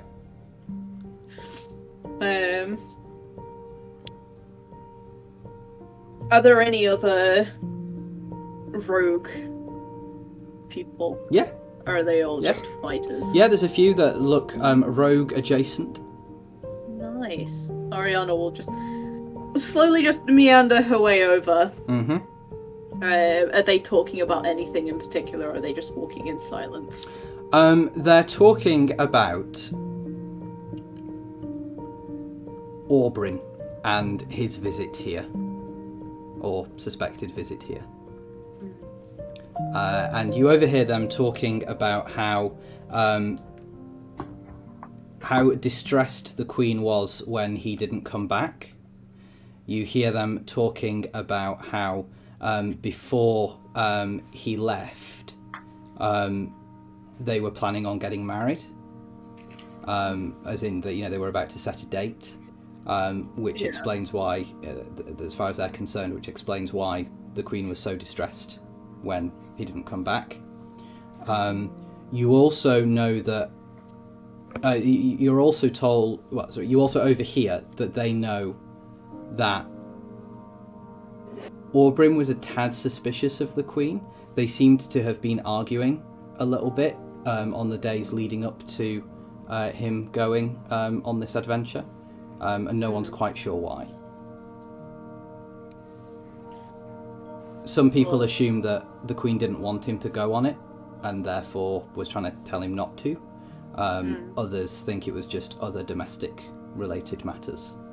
Yeah.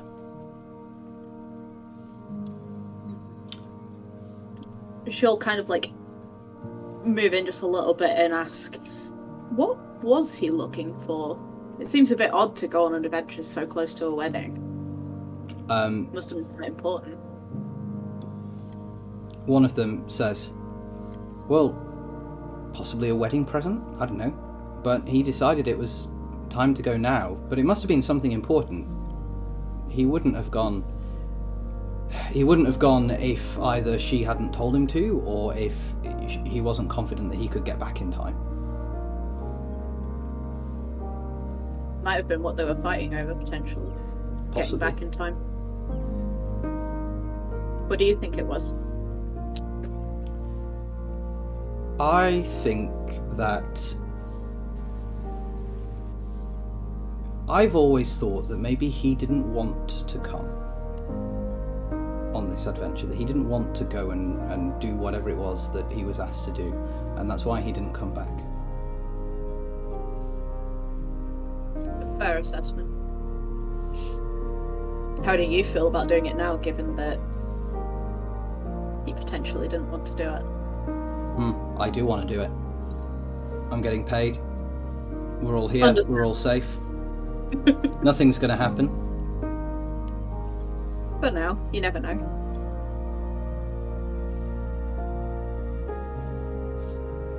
Génie? Génie would like to saddle up to the fellow clerics of the Yeah. arena and just, sort of make general light conversation. Whose their gods are, if they have any spiritual weapons, and if so, what they are, what their favorite domain might be. They will give you the answers to those questions. Once I've gained some rapport with them, I might move on to like the hard-hitting questions of like, Yeah. Have you lost anyone dear to you? Has the Queen has asked you to do something that you didn't want to do, but you had to do anyway because, you're being paid by her? The answers to both of those questions are no. One of them says, the Queen would never ask anybody to do anything that they didn't want to do. It's not within her nature.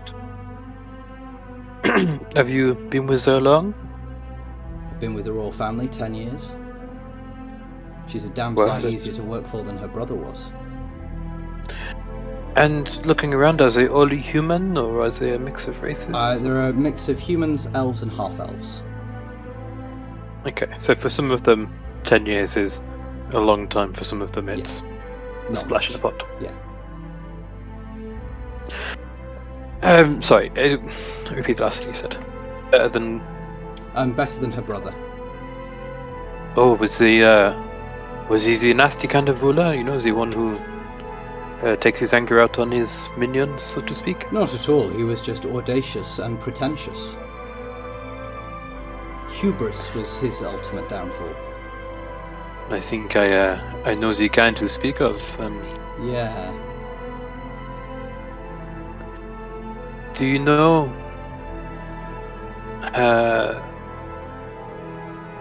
do you know why a brother was interested in the library? Both her brother and her fiance have gone missing. Her brother's dead. What? That's why she's queen. Yeah, that's true. Sorry, I misspoke. Her brother was interested in the library because he was always interested in finding things that pertained to Netheril. That was his particular hobby. Aubryn Crownsilver was interested in it because she told him to be. She wanted him to find it, she wanted him to visit it and recover things. Otherwise he'd have had no interest. So you think that she sent him on the endeavours that eventually led to him go missing? I don't see any other reason why he would have gone a few weeks before they got married. Oh, is that soon before they got married? That is quite a shame. That is quite a revelation. Do you know anyone who went with him, or did he go alone? He went on his own. It seems suspicious, no? That the Queen would send her fiancé with nobody but himself, but when she goes herself, she takes all of you mighty fine fellows. Don't take this the wrong way, but I think you're beginning to ask questions I'm not comfortable answering. Oh, as it is my apologies. I am just quite a curious fellow. I do not know when I overstep my boundaries sometimes. If you'd like, I can take a step back metaphorically and ask you some lighter questions. Sure. Or you could convince me to keep answering them. Well, if you... I'm not... I do not do well with the coinage, as they say, but I have... No, you owe 100,000 gold in tax, as a matter of fact. You know about that? No, I was saying that to you. Okay. But I have some baked goods. Perhaps I can tempt you with some sweet sugar, you might say. He looks you up and down and says, "Sure." Okay, just let me have a look in my package. And I'll go into my bag of holding and pull out a pastry of some kind that I probably have lying around. It's a good pastry. Sure. Does this take your fancy? If not, I have plenty of bread and butter. It is a delicacy of mine, you say. And the next time we stop, I can bake something more proper. This seems to do the trick, and eating it between bites of this pastry, this cleric says, I think Her Majesty wanted to impress you. Your famous heroes known the world over, and she didn't want to appear not to be as powerful. Thank you. That is kind of you to say. It is a bit intimidating, it has to be said, being alongside you. Do you really think so? I mean, Well, I own a cafe. You work for a queen of a region. You're heroes that we tell our children stories about. I'd not thought about it that way, to be honest. Forgive me, I have not asked your name. What is your name? Rex. Rex, as in, it's like the dinosaur T-Rex? Yes. Oh, it's a wonderful name. You have one, Do you mind if I nick... I don't know if it is a T-Rex or if it is another kind of dinosaur, but we do have some of their folk, some of their kind, yes. Do you mind if I call you Dino as like a cutesy nickname? Sure. When you get home, you can tell your kids you get on well with one of the heroes, eh? Yes, indeed, I will. Do you mind perhaps if I come back to you later with more questions? It is an interest subject, this library we are going to, don't you think? Sure. Yes.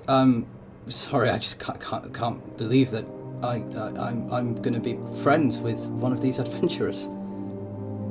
One do not worry about it. One of the crew of Génie's lamp.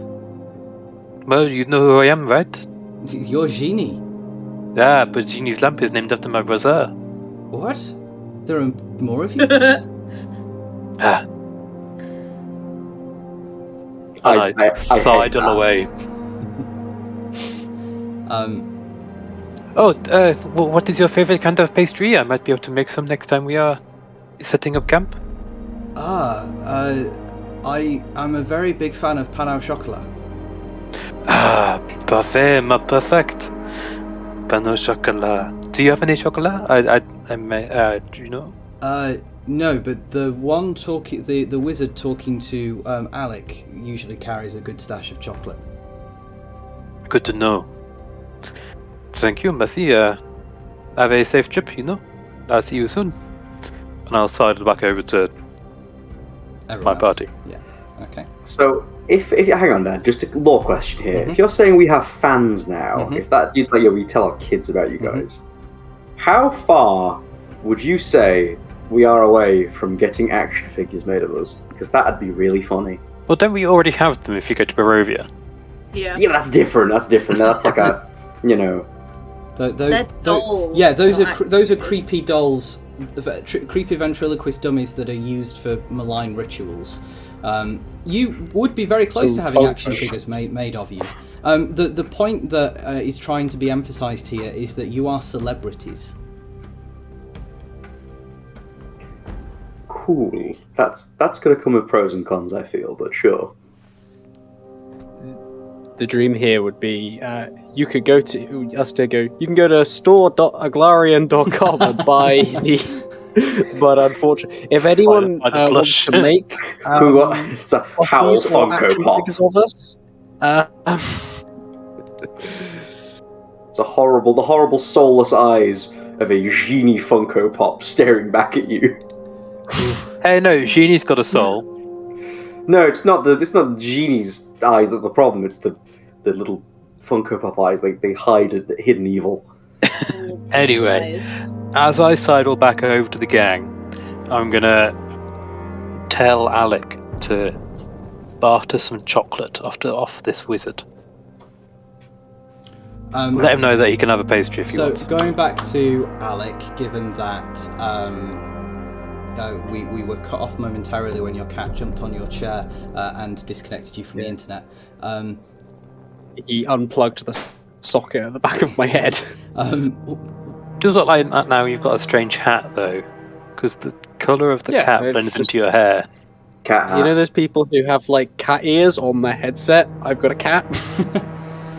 So you were asking about expenses and paperwork for this wizard. Yeah. So I kind of lost my train of thought. It's like my brain started lagging for a second. How did you get a job with working for the Queen and the King before him? Her words. I applied for it. It was advertised that the Queen was recruiting for elite guard. The King was recruiting for elite guard, and I applied for the job. Before this, I was a mercenary in a company of mercenary adventurers. Huh. So, where did you learn to be a wizard? If you are a wizard. Yes, I am a Assumed you're wizard. correct. I learnt to be a wizard whilst I was held in captivity in Thay.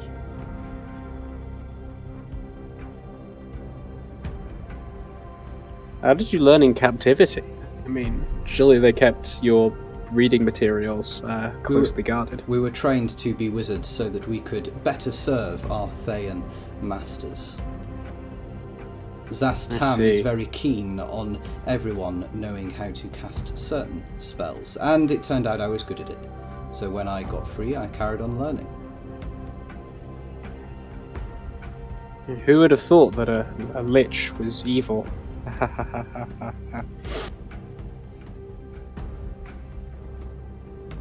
So, what do you know of the tomb we're visiting? Well, if this really is the Lost Library of Tarchamus, we're in for a treat. Supposedly, some very dark, very nasty, very powerful monsters live in its depths, including, I'm told, a Hydra. Ooh, Hydra. I don't think we've ever fought one of those. No, you haven't. Although, and then she stops herself very quickly when she says that, and says, "No, I've not fought Hydra myself either." do you know that I haven't fought a Hydra? Make a charisma persuasion check. Great at these. D&D Beyond has crashed. Roll an I want to say 10 because I don't think I have a bonus. But I will find out shortly. Okay. Actually, 10 will be enough. She reaches into... She stops, turns around so that she is facing you, and reaches into her bag, and from her bag pulls out a small black book. She holds the book open and says, "Look, alright, I know everything about you. Can I have your autograph?"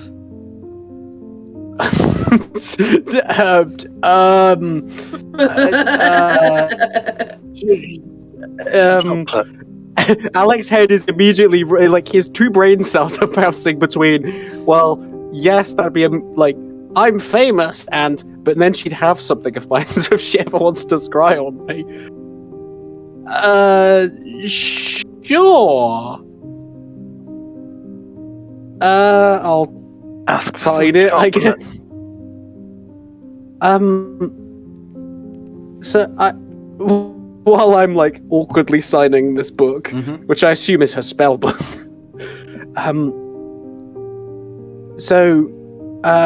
Génie tells me that you might have some chocolate on you.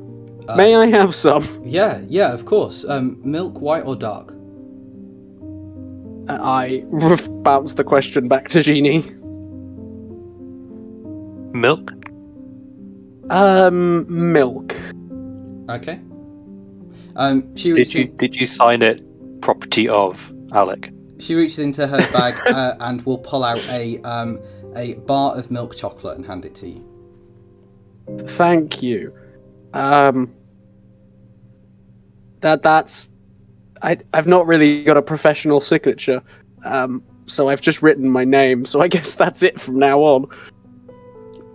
Thank you. I underline the name. Yeah.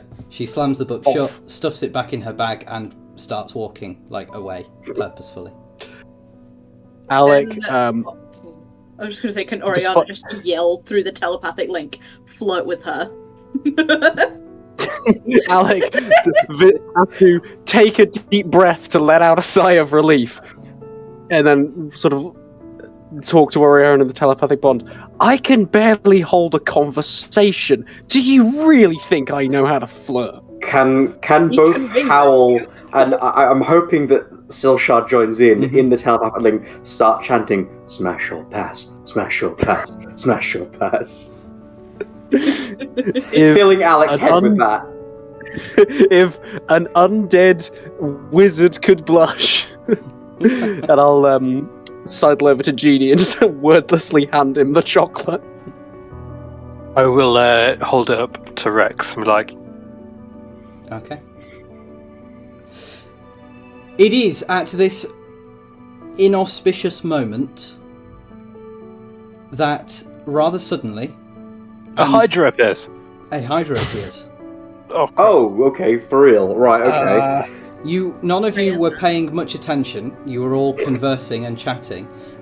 You arrived at the base of the mountains, and a cry goes up as you are chatting with one another in telepathic bond with the people around you. Storming out of the cave entrance is a Hydra. Roll initiative. Is that actually... Was there actually going to be a Hydra, or did I make that happen just then? No, there was actually going to be a Hydra. Okay, I don't feel so We bad. foreshadowed it. Wow, this dice really just rolling 10 today. Oh. Okay. It's been a while since we've had a combat. I don't know anything about Hydras. I know something about Hydras outside of the game. Yes, so if you don't know anything about Hydras, now is not the time to learn. Sorry. I know that in the Kingdom only Hearts, Danny monster DeVito tells you to get on its back a lot. So I'm gonna get on its The only back. monster in the game where a Vorpal sword would be actively harmful. Oh. This right. Hydra. Why are you going under there? This Hydra, when you look at it, appears not to have scales of scaly flesh, but scales of iron. Wow. Fancy. Please don't take your claws into my leg. That changes what I know of Hydras from the one film that I know has a Hydra in it. So if Is you that Jason and the Argonauts? if you could for me No, please thank you. roll initiative. I'm gonna have to move you, Jaden. I have a 23 on initiative. 23. Alec I have 21. Great. 12. and Génie. 21. With a natural 20. Connor, could you roll a d20 for me, please? Yes. D20? Just That is D20. going to be... Oh, who is he going up against? That is a 3 for me. Okay, that's fine. That's just you rolling Sylvester's initiative because I've not got a Okay. die to hand. Baby. Okay. As long as it wasn't the Hydra. Howl. Roll off. So, Okay. in this, I should explain. So, all of the Queen's guards are also engaging in this combat, but I'm not, for these purposes, going to go through them each one at a time, sort of thing. So, assume that they are fighting, and you are fighting alongside them. No problem. So, you start us off. Okay. You really So- not want to roll 21 separate initiatives. I'm immediately, knowing nothing about this thing, going to call it first pull out Gleipnir, call out to Alec and say, Alec, what do we know about Hydras? Excellent I love how you're question. asking Dan, what do I Alec. know about Hydras? Make a what would Alec know off the top of Alec's head? You would know that this is a creature with 5 heads, and that the more heads it has, the stronger it is. The fewer heads it has, the weaker it is. Any more than that, you will need to make a check on your turn. Okay. Does Alec know the most famous thing about Hydras? Not off the top of his head. Wow, Alec. It's like Alec hasn't seen the movie Captain America, the first Avenger. Or Hercules. Yeah. So- Or Jason the Argonauts. Howell, what would you like to do on your turn? It will be Okay. Génie next. I'm going to mark the Hydra as my Hexblade's curse target. All right. That's my bonus action, and I'm going to run at this thing Okay. and try and get to. How tall is it? It is a gargantuan creature. Easily 30 feet by 30 feet. I am going to slash at one of its legs, I guess. I am going to run away. So I'm going to swing. 25 to hit. That'll hit. So we're rolling. That's 28 on the first swing. 28 on the first swing. Oh, sorry. Yeah. 28 points of damage. It will. So, for several things, it will take all of that damage. Yep. And that's slashing damage, right? So that is 23 of it is slashing, with the following 5 in necrotic. Okay. When you slash into it, some of its blood kind of comes out from that wound and splatters you, and you realise that its blood is acidic, and you take 6 points of acid damage as the blood splatters on you. Horrible throwback to Howl will call out, "Ow! Burns acid, guys! Ow!" But Howl will attack again, despite that. Okay. Ow, burns acid, guys. So that is a 19, which, as it is the target of my Hexblade's curse, is gonna crit. Alright, you crit. So, that is gonna be, and since it's critting, I'm gonna Eldritch Smite as well. Okay. So that's gonna be, we are doing the system of crits, aren't we, where it's the total of the die plus the roll. Yep. Cool. So that is 10 plus, that makes that 10, that's 35. 35 plus the Eldritch Smite. Eldritch Smite is 68, so that's 35 plus another 42, making that 78 plus what I then roll on the 68. So that's going to be 2, 4, 5, 6. So that's 78 plus another 24. That is 102 damage on that attack. Disgusting. That's a lot of damage. Yup. So much damage, in fact, that one of its heads dies. Just dies from the work. Yeah, alright. But you take 9 points of acid damage. Fair enough. That, I can't do any more to it this turn, so Howl's going to try and back away to 11 feet away from it. Mm-hmm. Cool. And that's me. Alright. Génie with Oriana on deck.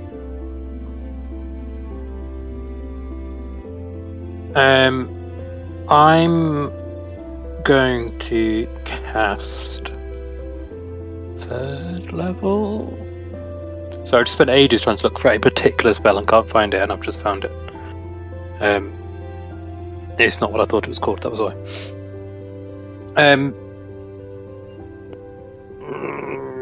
How far away from it am I? Currently about 60 feet. And are we all bunched up together still? You are now beginning to spread out to fight this thing. Yeah, okay. I'm going to also spread out so that I'm not in a line with anyone. Mm-hmm. And I'm going to cast Call Lightning at 4th level. The storm cloud appears in the shape of a cylinder, 10 feet tall, 6 foot radius, centered to the point you can see within range. Above you, 120 feet, that's fine. I'm assuming there is space to cast a 60 foot tall. Yeah, you'd be fine. 6 foot radius. Bolt of lightning flashing down. When you cast a spell, choose a point you can see under the cloud. Hydra. Bolt of lightning flashes down from the cloud. Each creature within 5 feet Let's make a dex saving throw. Okay. You can cast that in such a way so that only the Hydra has to make the dex save. It rolls a 12.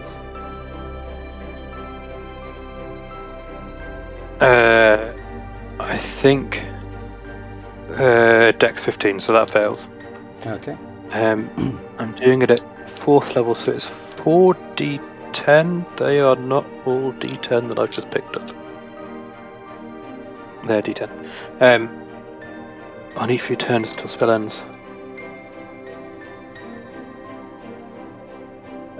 So that is 4, 12, 18, 18, 20, 25. Not plus anything, just says 40. No, okay. That's 25. 25. Alright. Lightning damage. Okay. It takes that. It wasn't stormy already? Nope. Okay. Is that everything? Yes. Okay. Oriana with the Hydra on deck.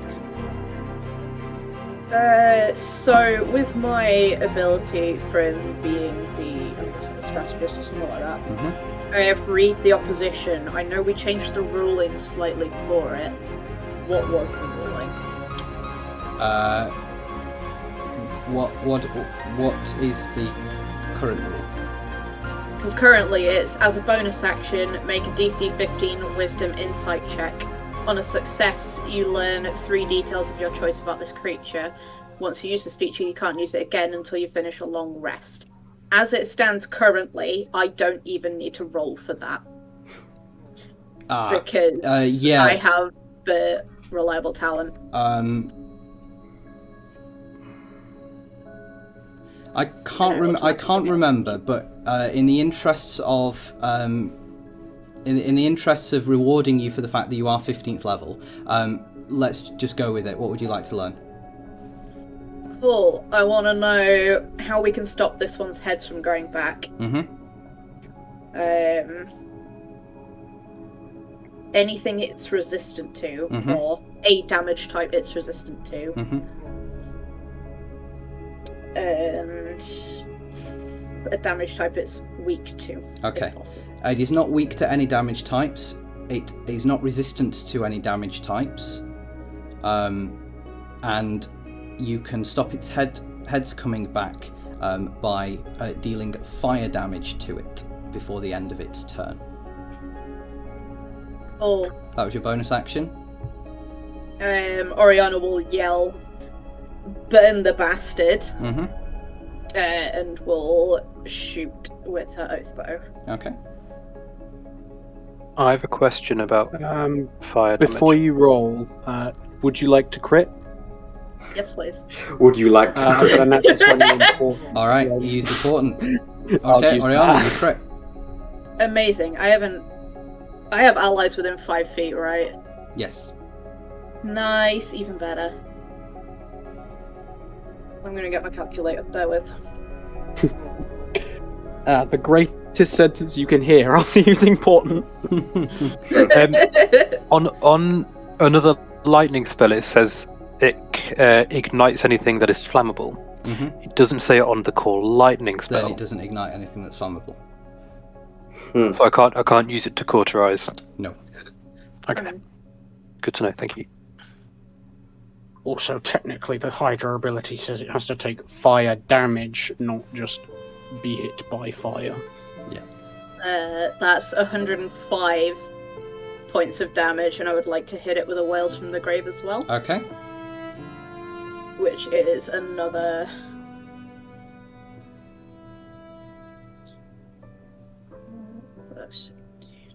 42 points of damage. Psychic that time. Alright, so, this is the interesting thing. You cut off another head. Amazing. Alright. Congratulations, that was a very powerful crit. On its turn, it's going to... It has 3 heads left. It's going to... Oh, sorry, I should say that acid does come out of the wound from the oath bow, and Howl, you take 11 points of piercing of damage from the acid because you're the closest. Howl's just getting progressively sprayed with more acid. There's like holes appearing in his cover. Well, there might be a few more holes appearing now as all 3 heads come down to bite you. It was 3 more acid damage, you say there, or just then? Yeah. 11. 11. Oh god. Yeah. Okay. So, first bite attack on you is a 29 to hit. So, let me just see if I can do something about that. I believe. Where are we? Hex. Armor of Hexes. I'm going to use my reaction to roll a d6 on that bad boy. If I roll a 4 or higher, it misses me regardless of roll. Okay. So, that's a 2, so just hit me, just mess me up. Still hits? Alright.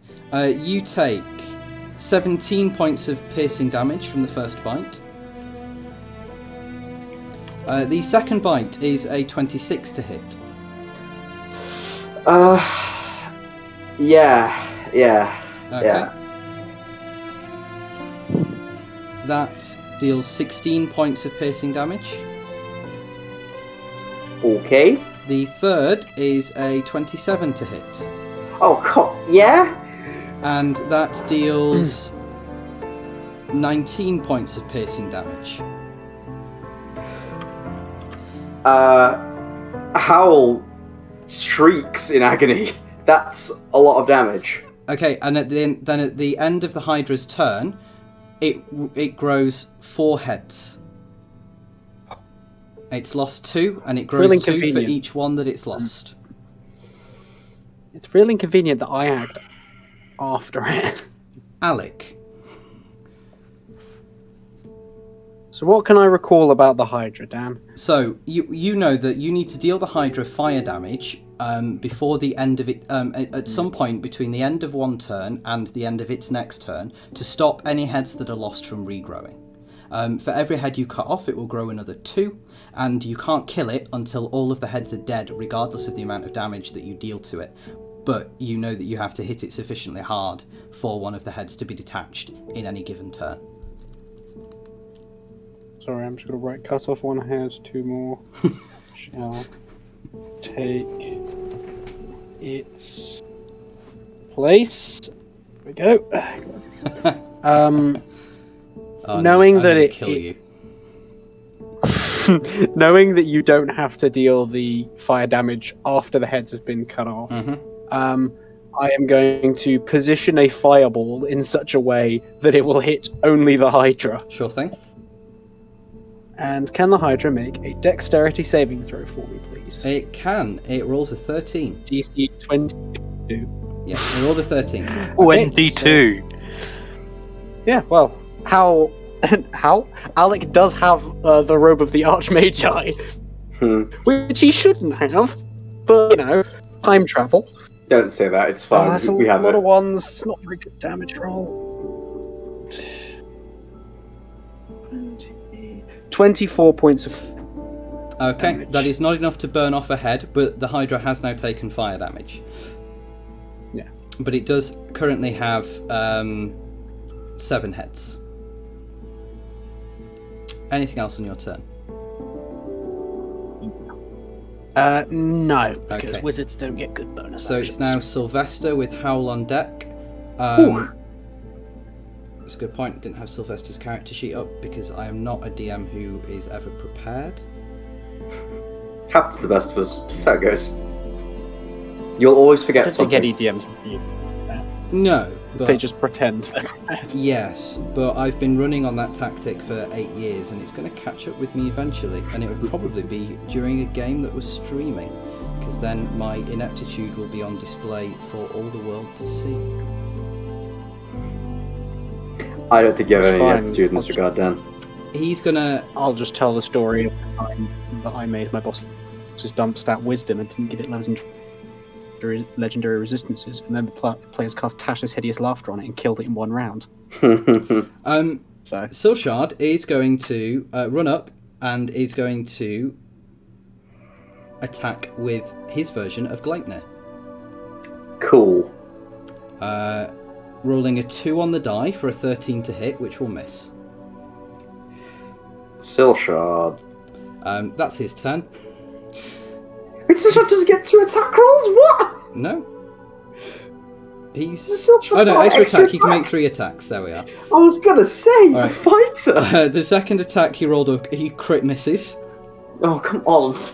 The third attack, he rolls a 23 to hit. So the third Lovely. attack will hit. Thank you. He deals 10 points of damage, causing acidic blood to cause both of you 5 points of damage. I'm literally gonna go down if at this rate. Okay. 5 points, yeah? Yep, 5 points of damage. Then he can... Hang on. He has special things. No, he doesn't have anything special that's interesting. So that's that turn. So it is now Howl with Génie on deck. Okay, Howl is not doing too well. And Would you is like to going... would you like to tell the our friends at home how many hit points Howl is on? Howl, in the space of what's just taken place in this combat, went from 108 hit... One round. Went down from 108 hit points down to 25. So it's not looking too good. Howl's going to get a little stressed at this. He's not been pressed like this in a while. Howl's going to pull at the string tie that he has around his collar. And upon pulling it loose, casting Shadow of Moil, Okay. Howl becomes bathed in flame-like shadows that wreathe his entire body, heavily obscuring him, and all that shows is Gleipnir in scythe form sticking out one side of this shadowy mass, and Howl's eyes glowing golden through all the darkness. Very nice. And that is an action, so Howl is then going to... How close is the Hydra to Howl? Because he moved 11 feet away, but it still attacked him. The Hydra has a reach of 15 feet. It's a reach of 15. Okay. Howl is going to use his bonus action to use Relentless Hex in order to teleport 30 feet behind the Hydra, therefore I believe avoiding an AOO. Miles. Yes, because he's teleporting, he's not moving. Yes. So Howl bathes himself in the shadow fire and then blinks, just disappears, and he's going to be 30 feet behind the Hydra. I'm assuming the Hydra doesn't know him, at least immediately. And Howl's going to get 16 feet away from the Hydra, and is using my action, going to pass turn there. Okay. It's Génie next with Oriana on deck, but between that, the guards take off 2 of the heads. Nice. So you're now down to 5 heads. Nice. Génie with Oriana on deck. And it has taken fire damage.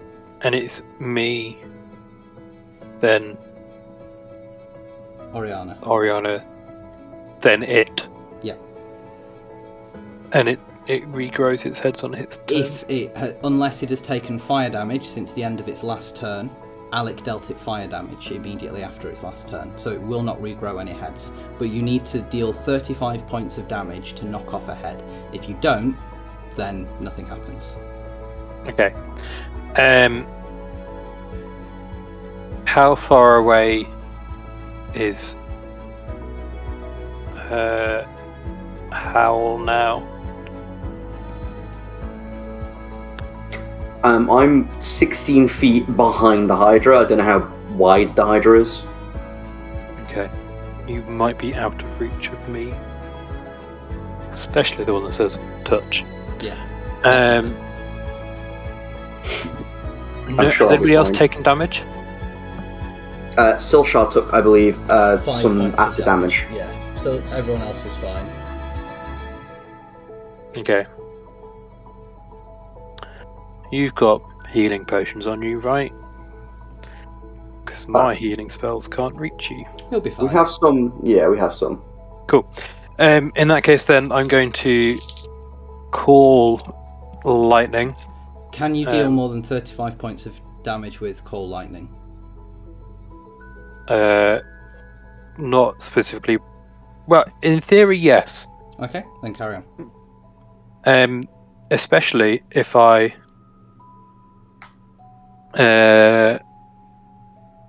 use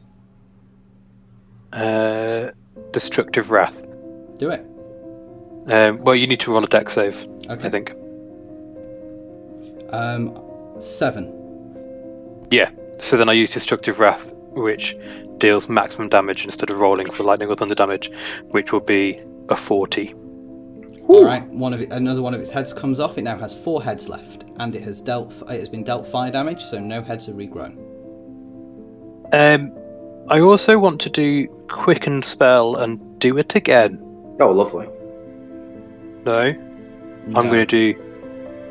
Why not? Because I said no. Because you have cast a... Hang on, is this Call Lightning? Call Lightning, so it's once it's there, I can use an action to... So, but it's a concentration again. spell, so you don't want to cast the spell again. No, so it's... If you use Quicken Spell, you would be casting another version of it. No, so I was going to cast a different spell with Quicken Spell. Ah, then yes, that's fine.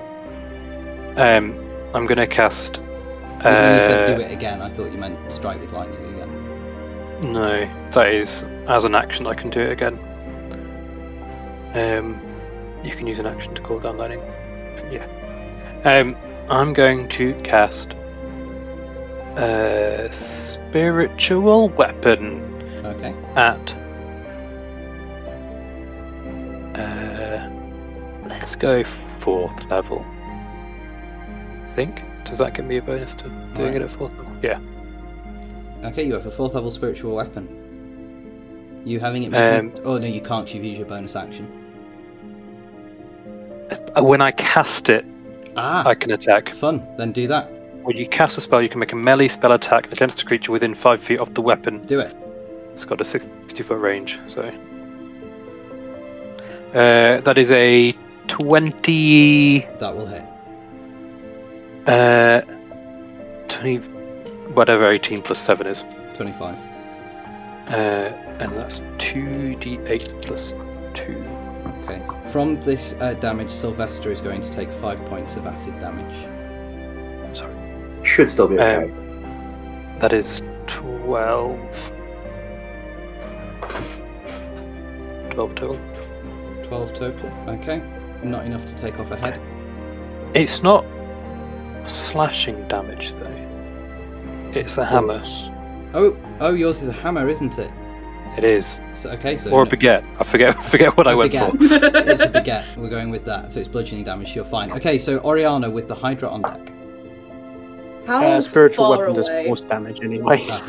Oh, it's force damage, yeah. How far away is Hull from Oriana? The other side of the Hydra, so 46 feet away from you. Well, more than that, probably closer to 60, because you're not getting... Did you say 4d6 or 46? Okay. That's a strange way to measure distance. 4d6s away from you. That's the 6th edition ruling. You have to roll ranges for spells. He could either be 4 feet or 28 feet. Whatever 4 times 6 is. 24. 24. Oh, it's close. I don't play D&D for the maths.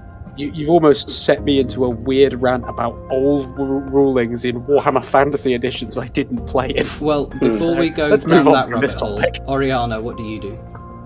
Hull has a cloak, right? Yes. Cool. Oriana is gonna sort of like circle a bit around the Hydra so that she's not technically getting closer to the Hydra, but getting closer to Hull. And she is gonna send King to run and climb onto Hull's back under the cloak. Okay.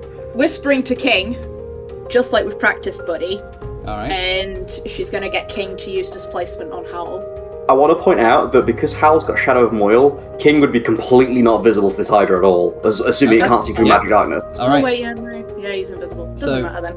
No, because... Hal's not invisible. He's Hal's He's not just invisible. heavily obscured. Yeah. So King runs to where Howl is, climbs onto Howl's back under his cloak, and uses displacement.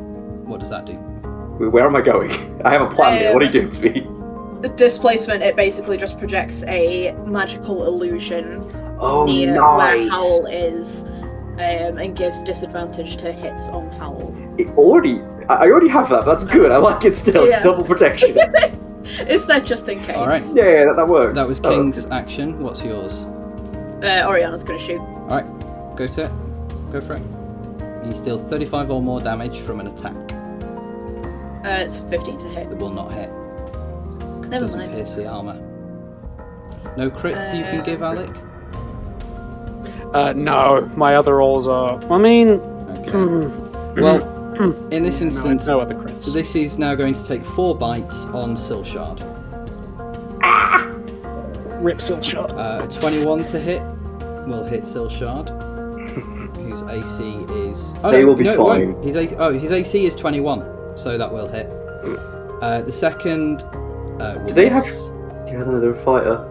That'll be fine. The third is a 20, which will miss, and the fourth is a 14, which will miss. So it only takes 1 hit, taking a grand total of 14 points of piercing damage. Silshard, I believe, is the closest thing we have to a tank. So Yeah, Silshard has 124 hit points.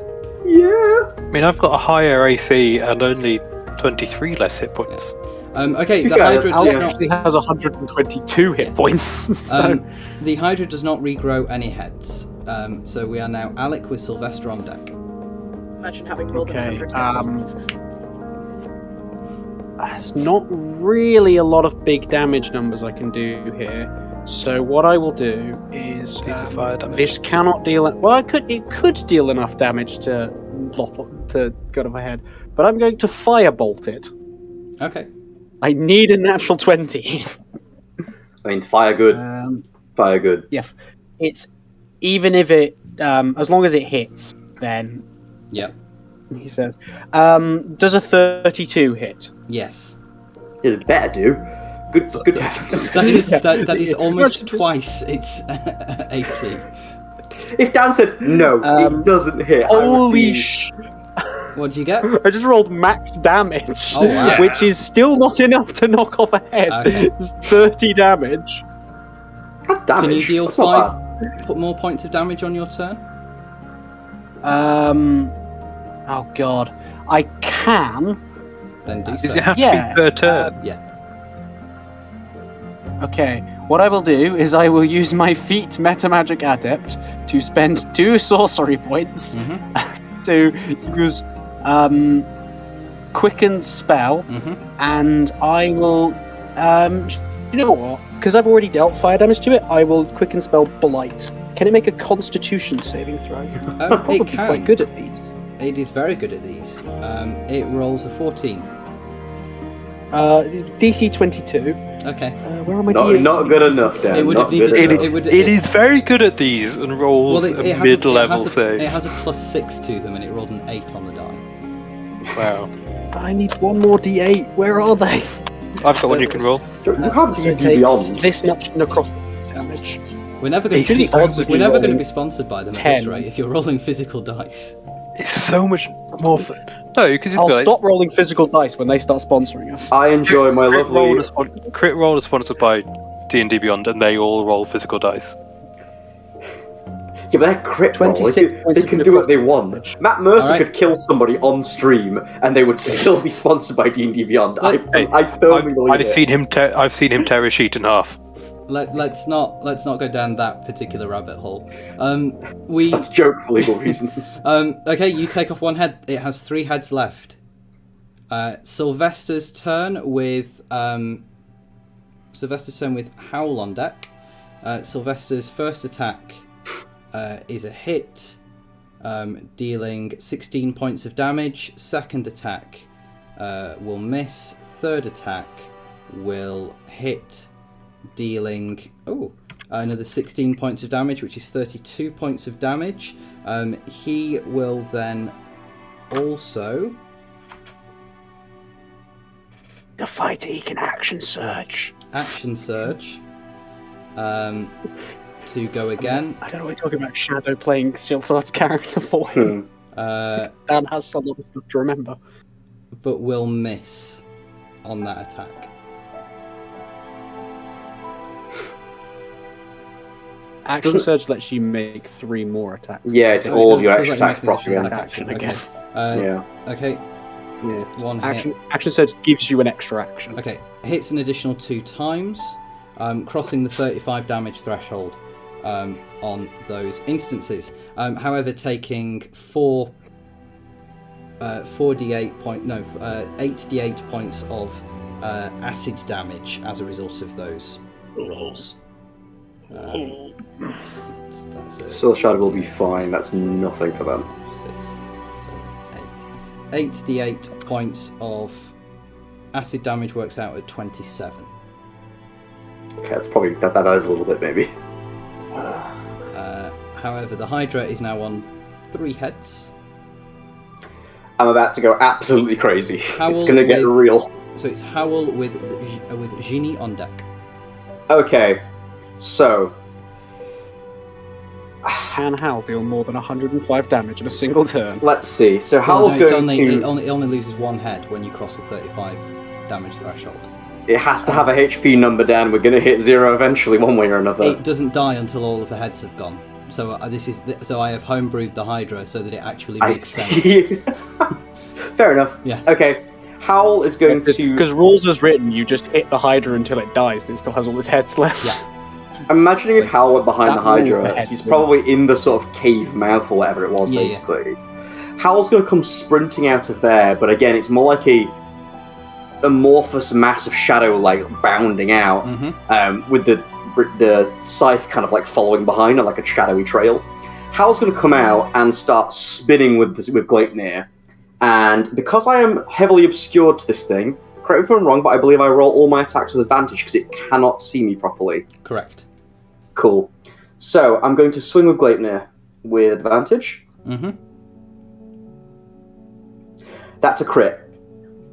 All right. So that's going to be. Let me roll this as a flat roll. So that will be.